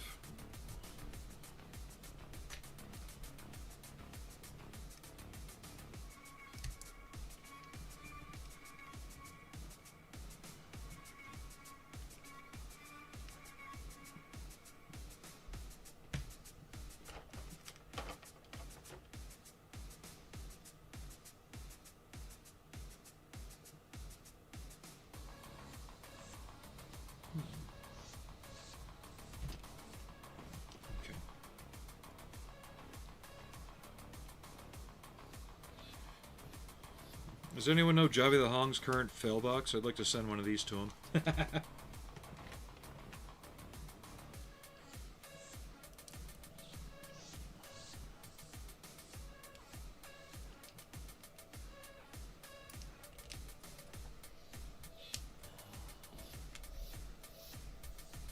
There we go.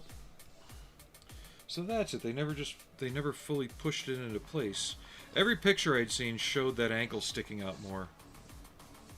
They just never fully pushed it into place. Okay.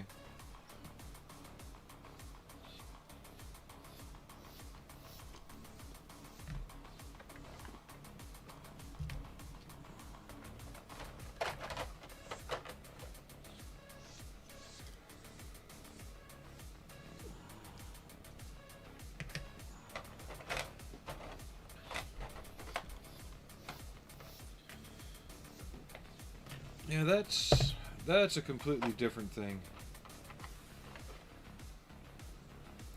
For me, it's just more about being at the place at the time things happen, you know?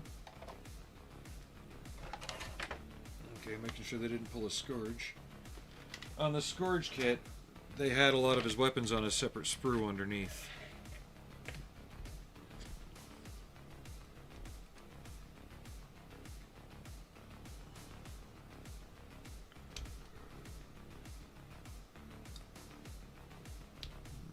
Really?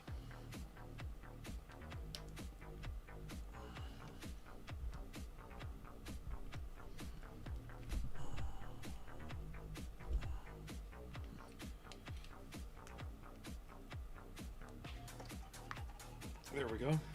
That was scary. I was afraid that was going to snap.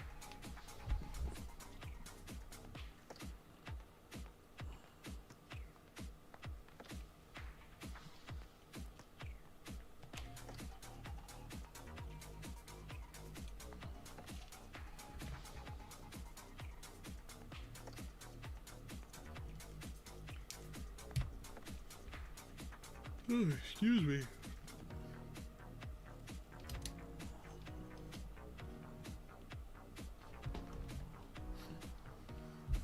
Not a bad model overall.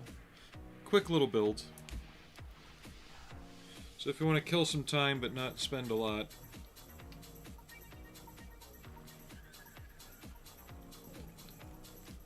There we go. One on.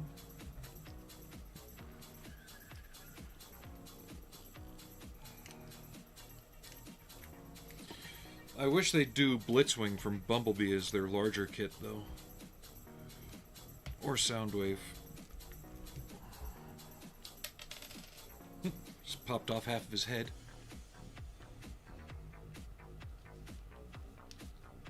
There we go.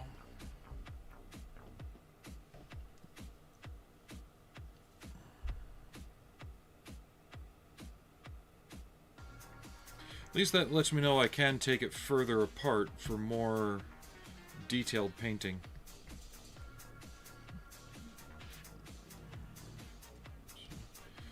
That's going to be a fun one to detail up a little bit, I think.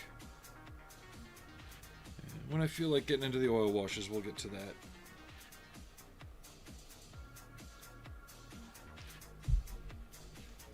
But not at the moment.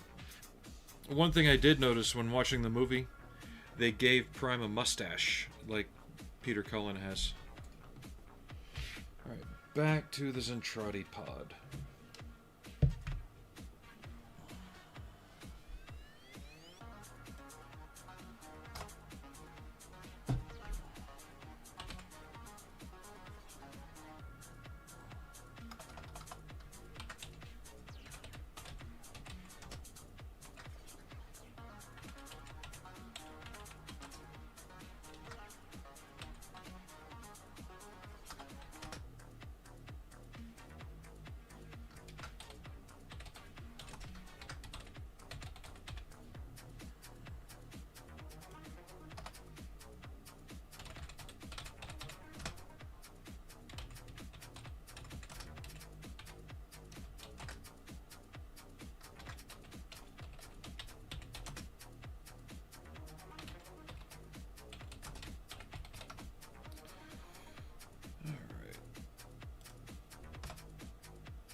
Yeah, for me, though, it would be going back and getting models when they were first released. Back when the molds are fresh. Like,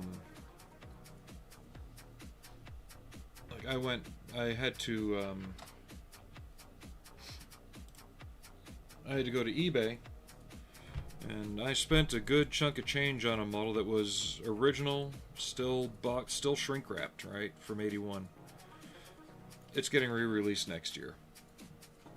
But that is actually a thing in model building where if you take the time to scratch build something, or these days I guess it would be design and 3D print it all yourself, as soon as you complete doing that, somebody will make a model kit of it and release it.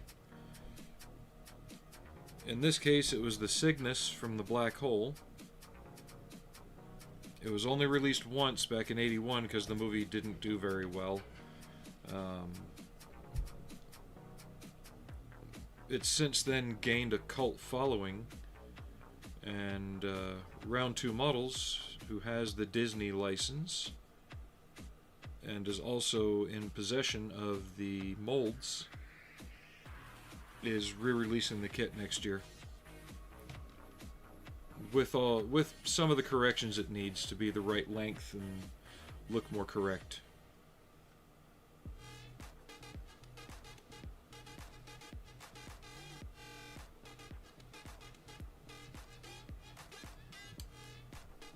And they may actually release it in clear or translucent plastic, which will help light it, which you can't do that to the original because it's in a thick silver plastic. I'm giving all the decals one more slathering of microsol to help them fully lay down. I'll have to do the clear coat off screen as I have to go outside to do that.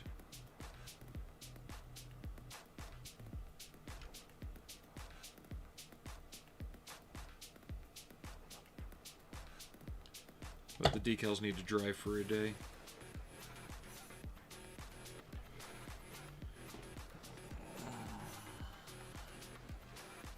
Maybe we can switch over to painting. There's another cyberpunk style figure I've been wanting to kind of kick myself into starting.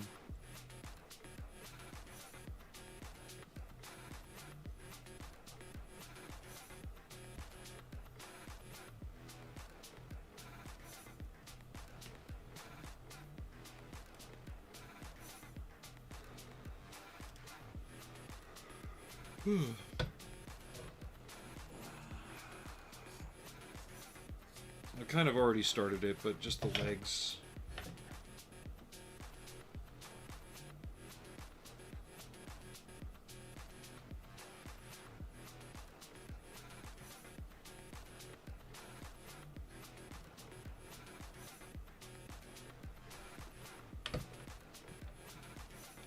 Just lay that down again.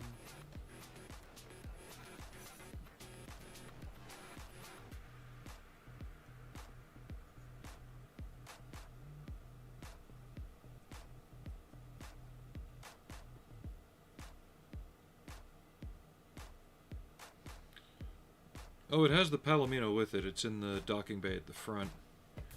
And you can actually see my Cygnus.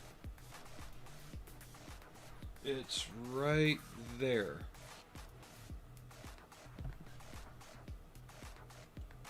I added the missing hull section to it.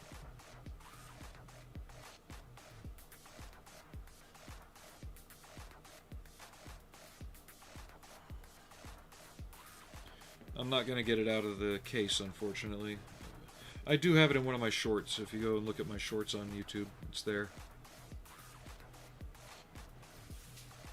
Hasn't gotten a lot of views. I'm still trying to figure out why some of my things get tons of views, while others, being the same subject, don't get squat.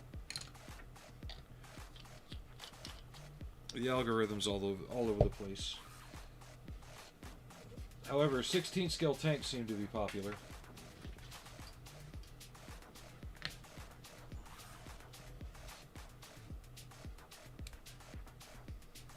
Get the face glued on so I can throw that sprue out.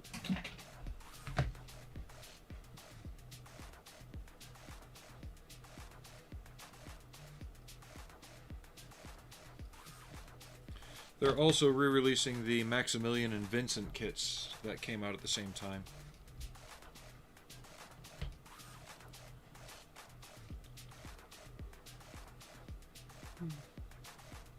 This little figure will be a paint up for a different time.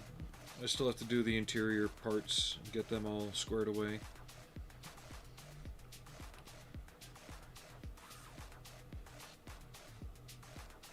I just hope I can get the face to look a little okay. It's not the greatest sculpt. At least it came with eye decals. And the light's completely blowing that out.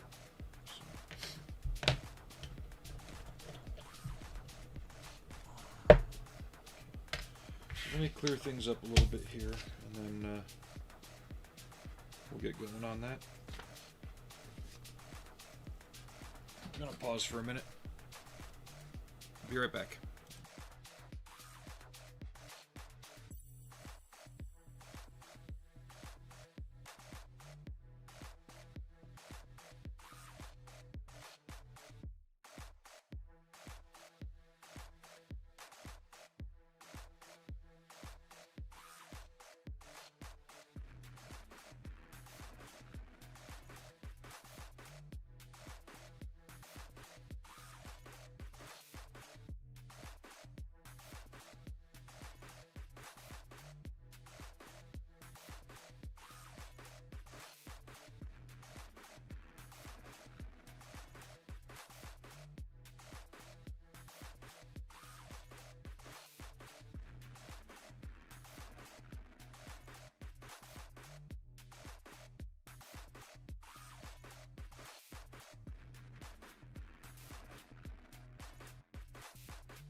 Alright, I'm back. We'll probably keep going for about another 45 minutes for right now.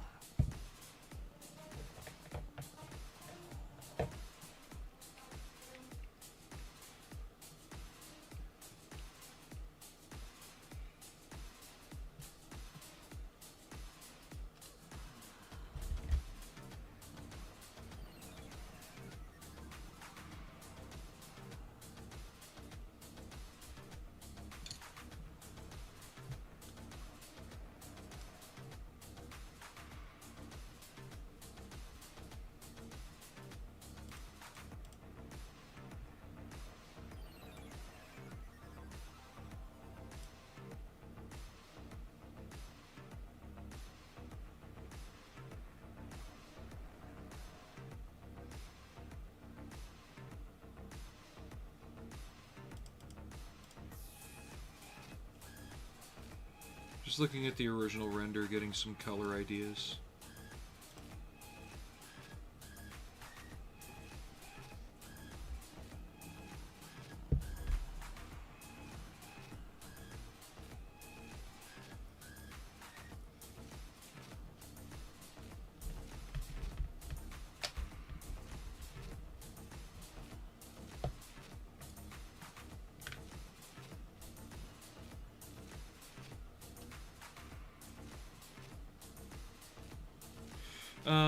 I found this on CG Trader.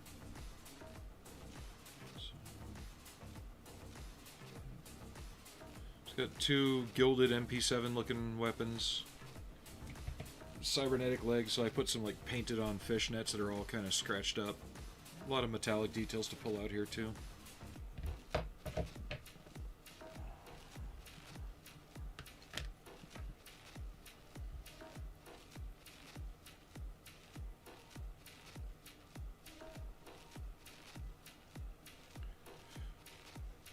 And this was the color I mixed up for the battle pod feet.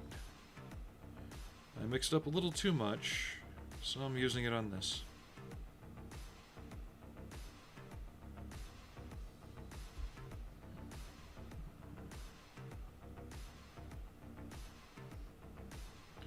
Yeah, the figure was supposed to be about 75mm size. I scaled it way the hell up.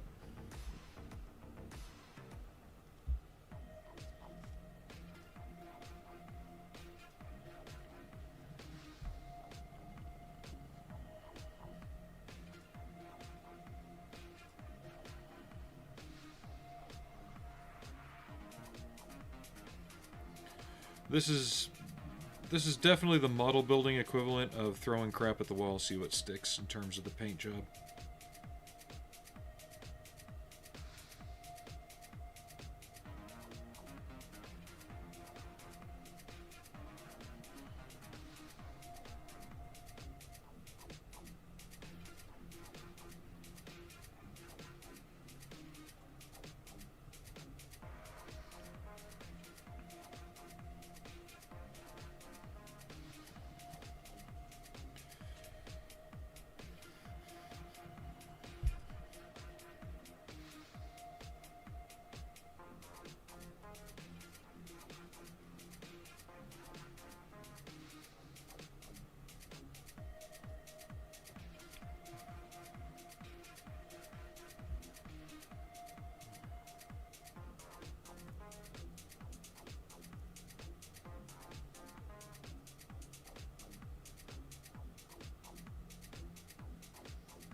Well, at least you caught me on a day where you can afford to stay up a little later.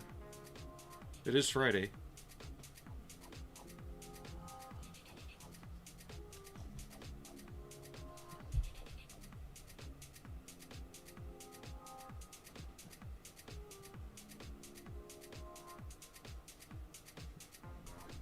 And I am on a little earlier. It's only like, what, 9 p.m. where you are? Ish.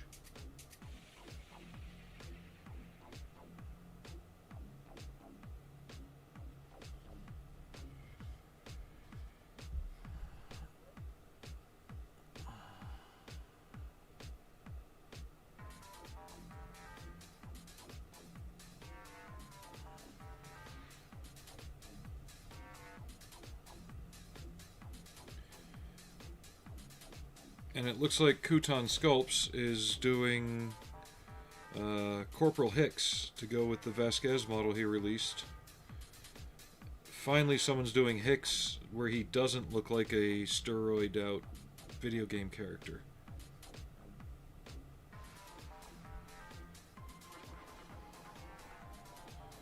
So I'll probably be doing that one here in the next few months when it's available.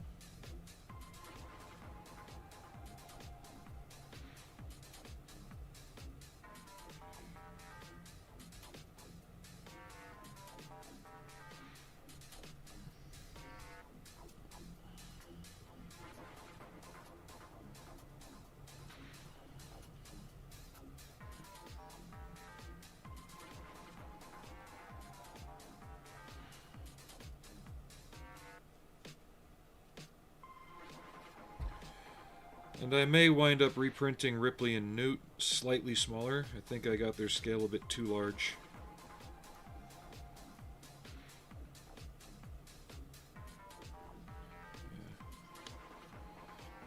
Yeah. It's not a bad sculpt at all.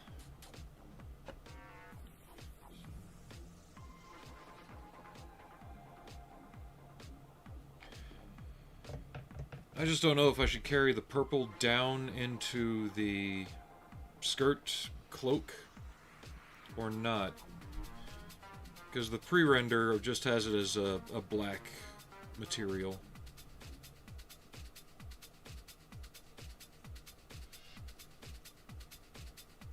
And this is just a base color for the jacket. It's supposed to come down into the sides of her bodysuit too. I was thinking a deeper red maroon for this.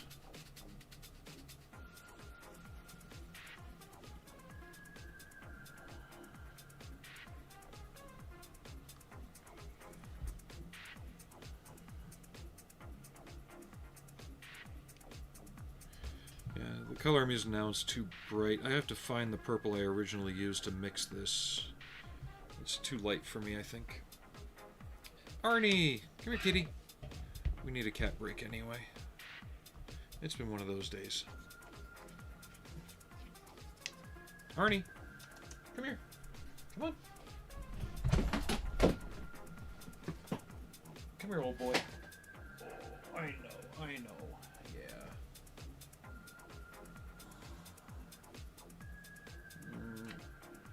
Yeah. Yep, you're 17 this year.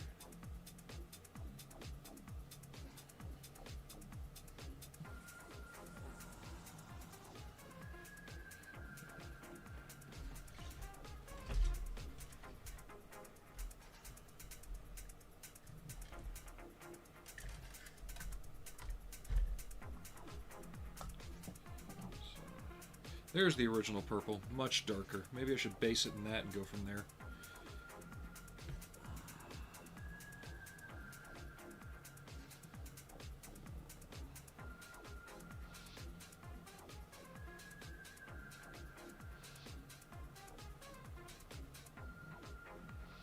Kitty cat. And he drooled on me. Hi.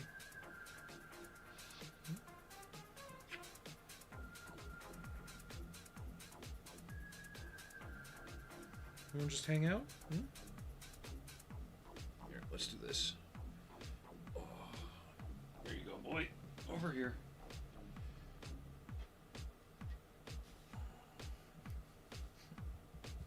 Careful. He's got to give his mark of approval. We'll just lay that down there.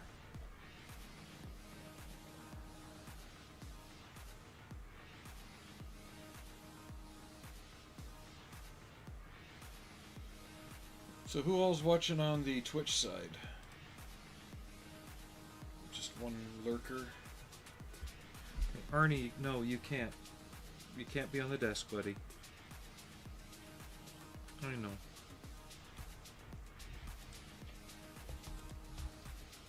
No chewing. No chewing.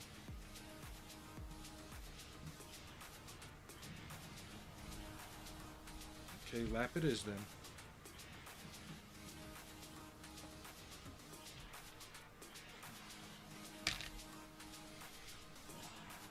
Yeah, if he's not being pet or touched, he's all in everything.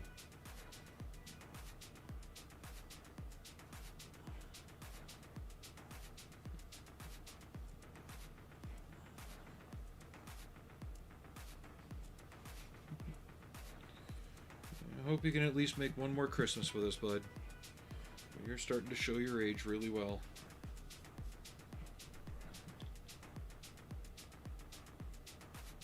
Not really what I wanted to see, but thank you.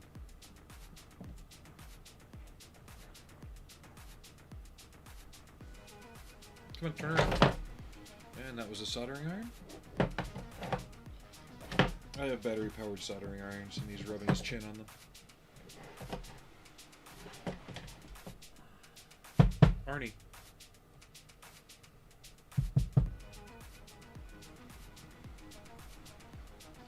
Come on. Good boy.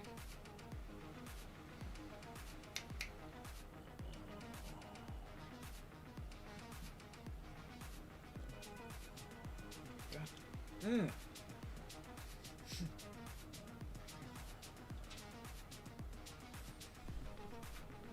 Now let me get back to painting, Cat.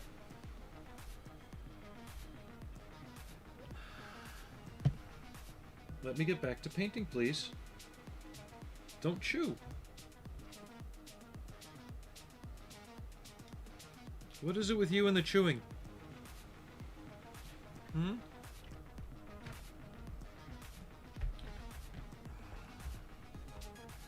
Are we almost done now? No.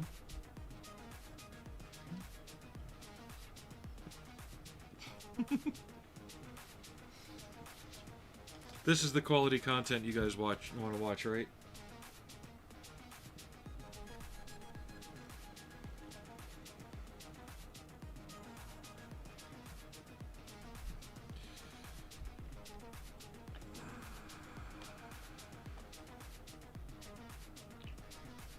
I think we'll lay in some darker purple. Especially on the skirt part. Do it up in the jacket too.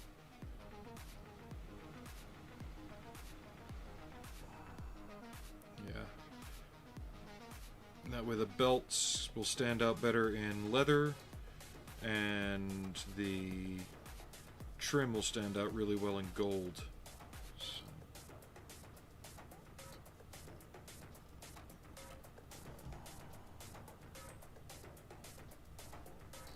Gold and bronze.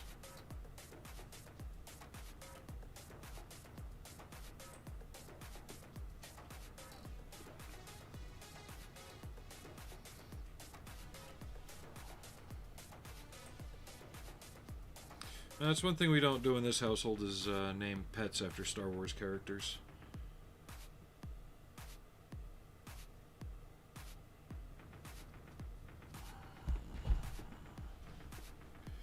Get the camera tilted so you can see what I'm doing more.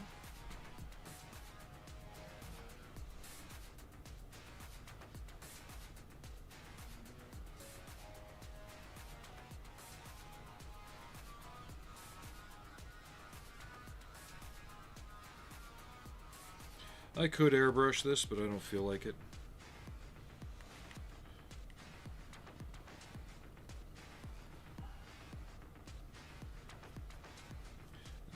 I really just don't feel like dealing with the airbrush today.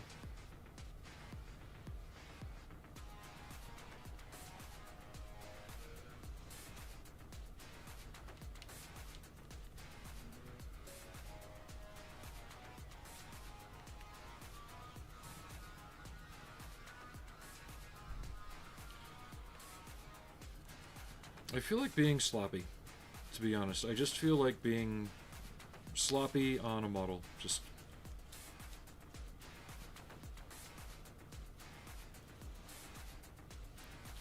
We'll see how it turns out.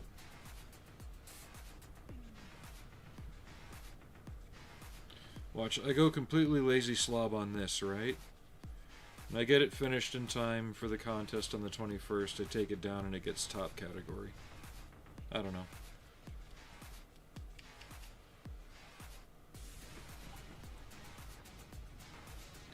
Like I said, it's been a while since I've entered a contest. I've never really done figures in a contest before, so I have no idea what my local competition is going to be like here in terms of that.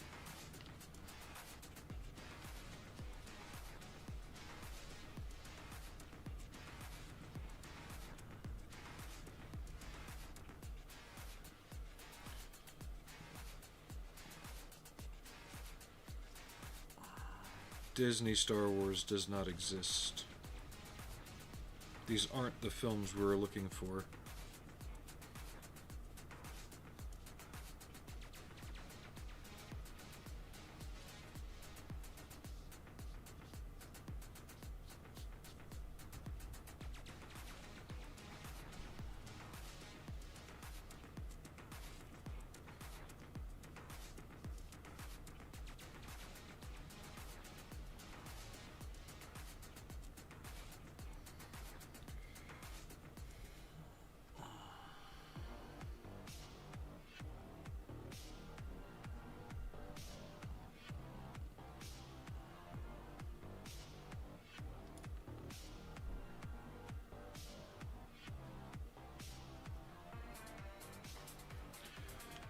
I guess what I'm really sick of is these characters being brought up in all these different series as being these monumental, game-changing characters like Yoda and Empire Strikes Back.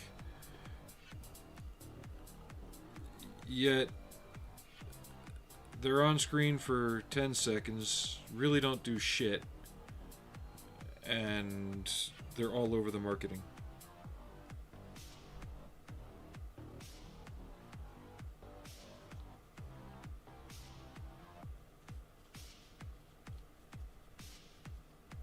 And it's not just Star Wars, it's damn near everything lately.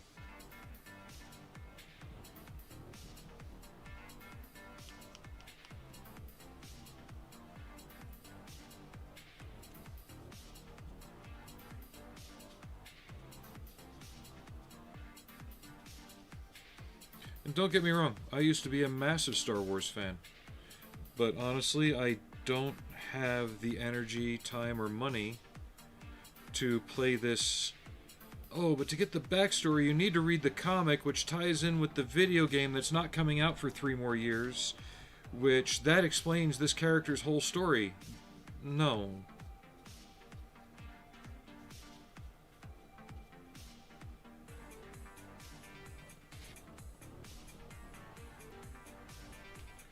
That is a bright purple, but I kind of like what it's doing. There's going to be a lot of gold and bronze on this, especially on the guns. It's better than just having it be a dead black skirt cloak that they had.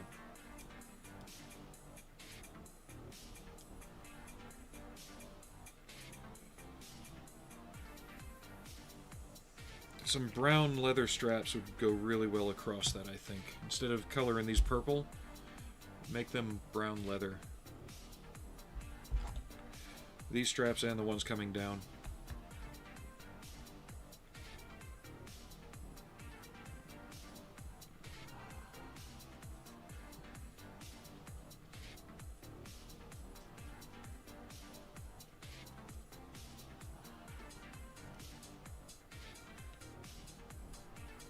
Yeah, that could be argued. The hows and whys of that could be argued till you're blue in the face. And honestly, kind of like the Holocaust, the fine points behind it don't really matter anymore. It's that it happened and bad things happened because of it. You know?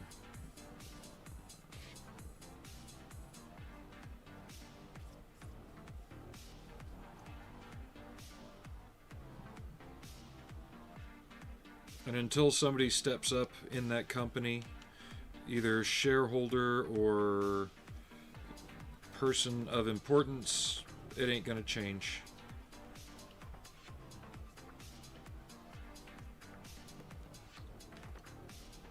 You would have thought that something would have happened after that exec came clean with their discriminatory hiring practices alone, but nope.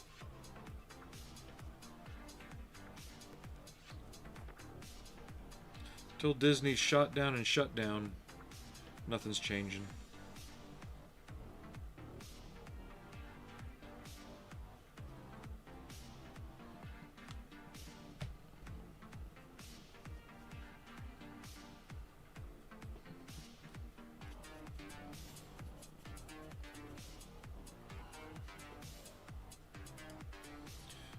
I probably will take the airbrush to this just to add the shadows in. Then we'll come back with a mix of this lighter purple and do the highlights with that, but that won't be today's stream.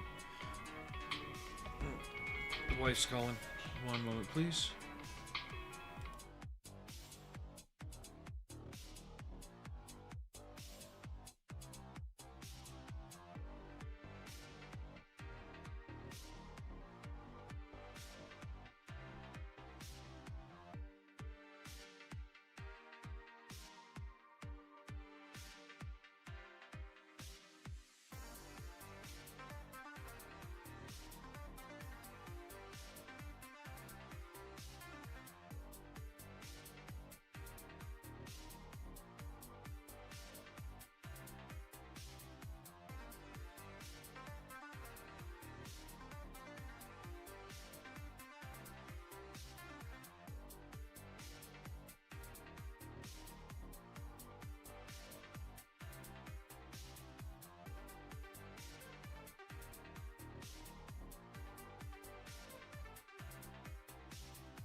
Alright, I'm back.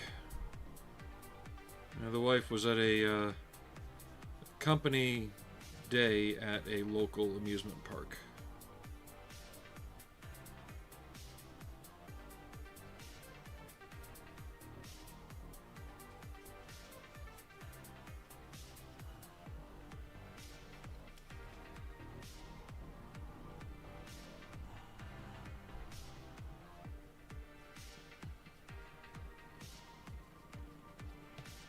Yes, I am being very sloppy with this today.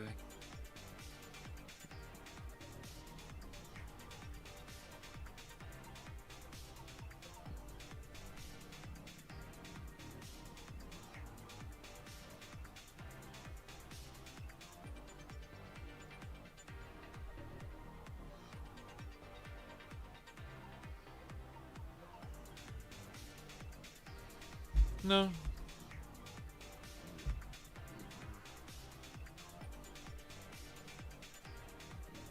Our relationship isn't like that. She allows me my hobbies and my stuff, and I allow her hers. Hell, how many wives tell their husbands to go get a Camaro?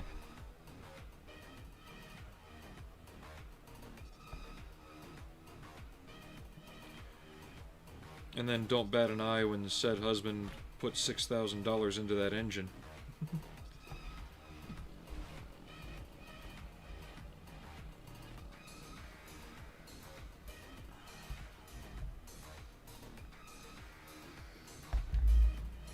I mean, I wouldn't have done it if I couldn't have afforded it, but at the same time, she didn't say no.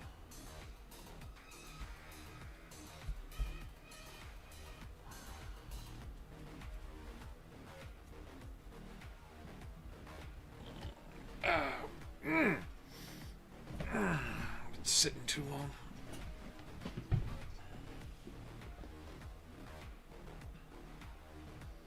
Oh yeah.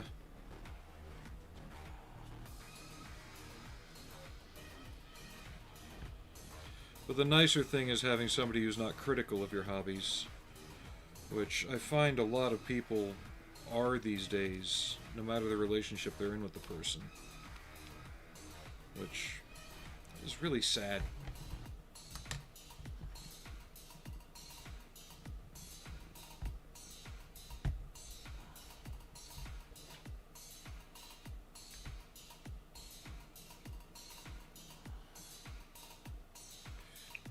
More purple.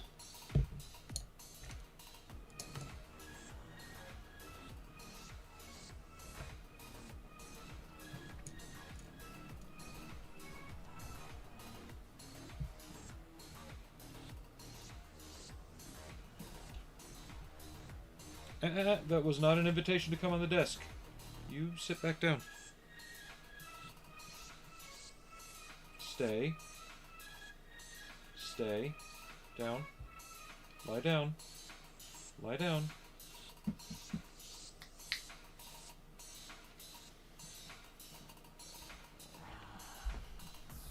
Arnie, no.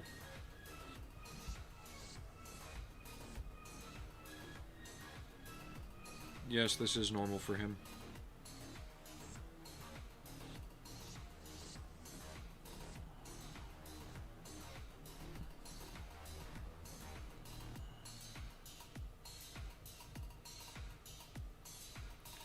No, she's not like that either. She does diamond art.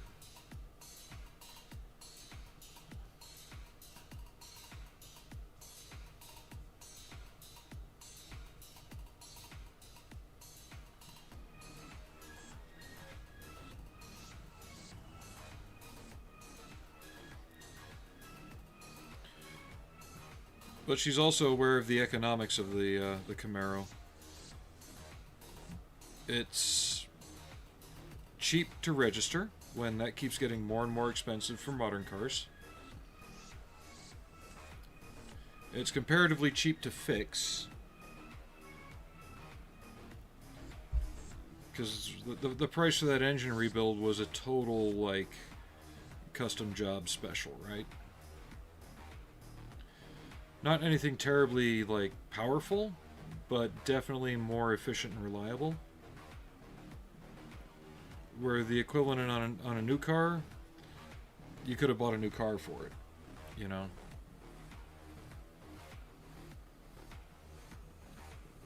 But especially once we move, our other more reliable car will be paid off.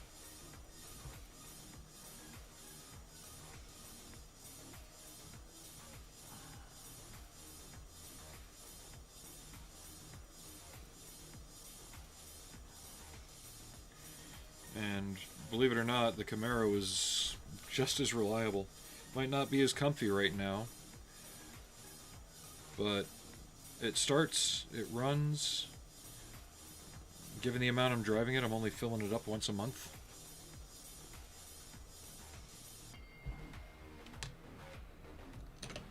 I daily it to and from work, but I'm well within the mileage restriction for the registration I have on it.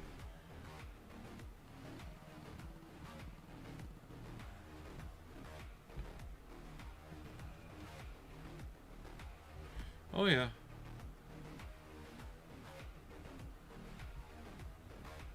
And she's bringing me funnel cake. I think with the body, they want me to bring the purple down on the sides here. I'm not going to do that. We're going to keep the black up front. Probably go a gunmetal on the cod piece here. Oh, silver on the breastplate. And then a dark gray on the side parts. That way the color is restricted to just the clothing, for lack of a better word.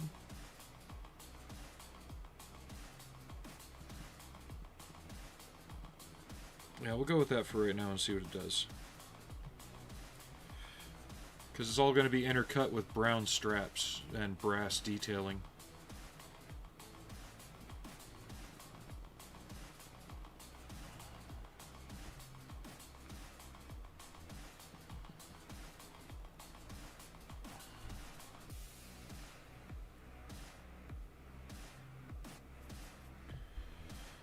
So basically like a cyberpunk slash steampunk mix.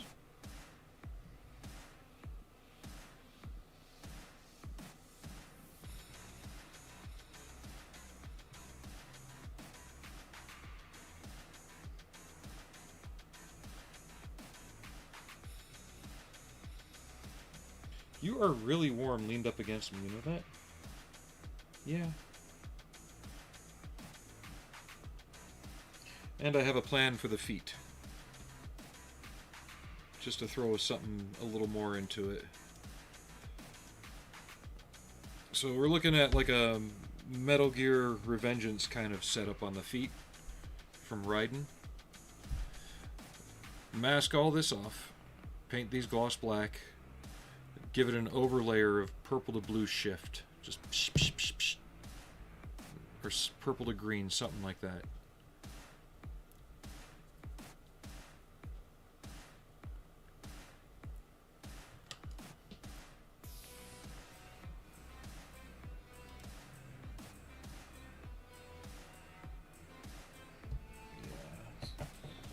At least that's the idea right now. We'll see how it develops. But that will probably have to be another day. Because I want to get the inside of this painted and then call it a day, because I really can't hold much with all this wet purple.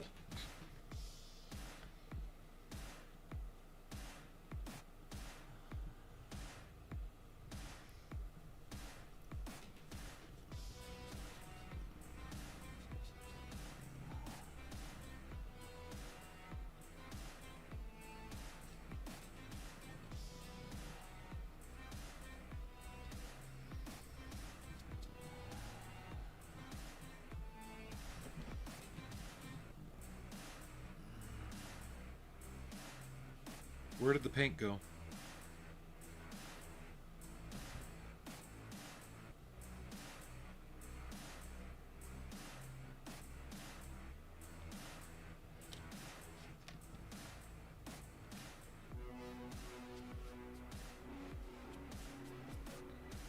Okay. Where did the purple paint go? Did I knock it down and not notice it?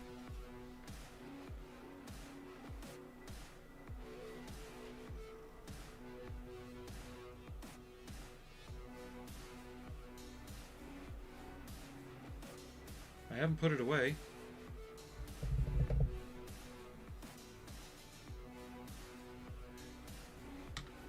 Am I seriously going nuts here?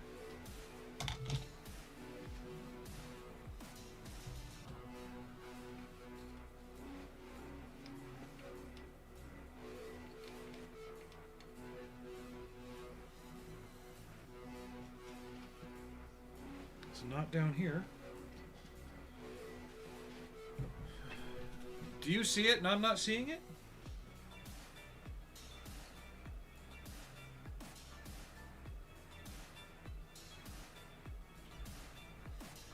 What the hell?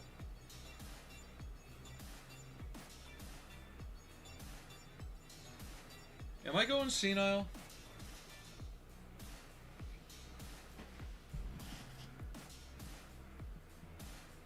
It should be in a Vallejo bottle with a white top.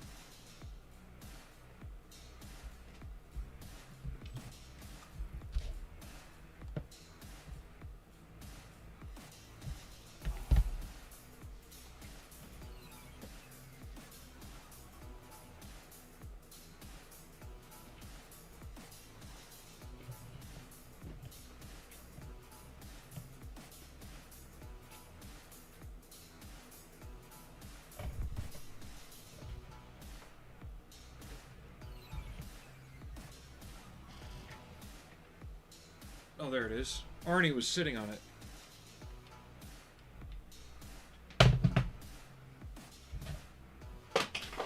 Damn cat.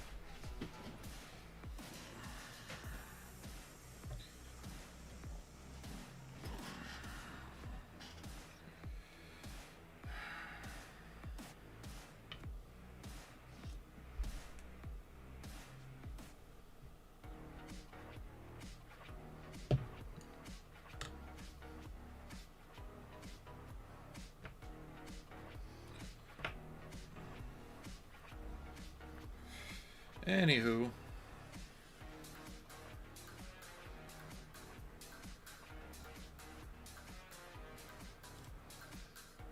Let's get something different going here musically while we finish this up.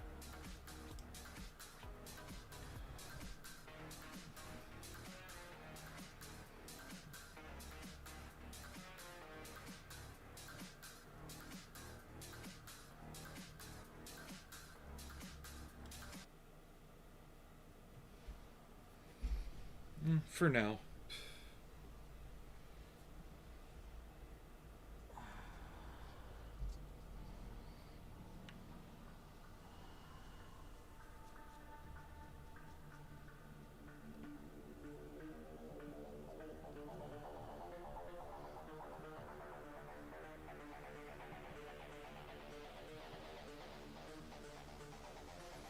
Back on track if the track is all wiggly and wobbly like a Russian summer. I don't know if you've ever seen those train track videos.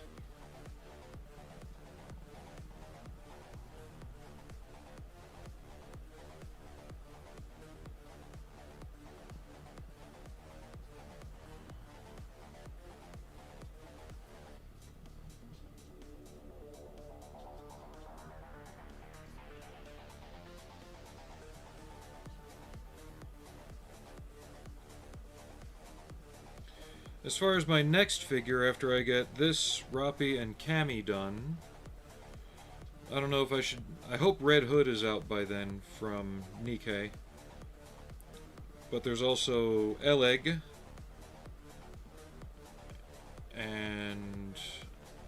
I think... Crown.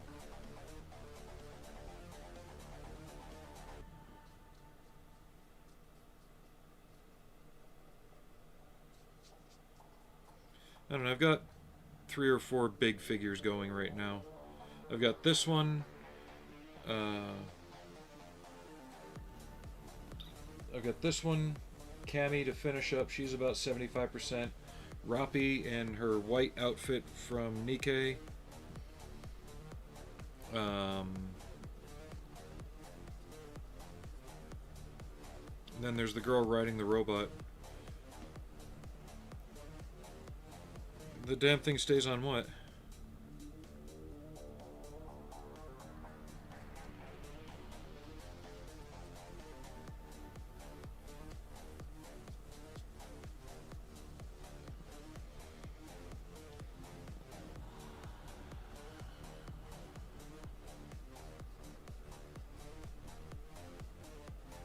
Oh, yeah, my brain train derails all the time. That's no secret. But I think I might spend the rest of the evening on this figure. I don't know if I'll continue streaming it tonight, but I think we definitely have to get this one finished and out of the way.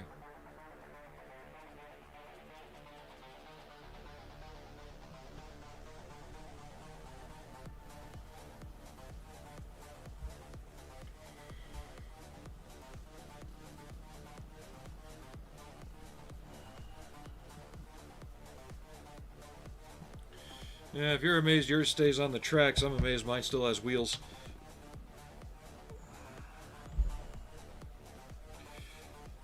But I'm gonna wrap things up. The wife's gonna be home soon. This needs to dry before I can really handle it much more anyway. And it's been almost 3 hours, which is a decent stream.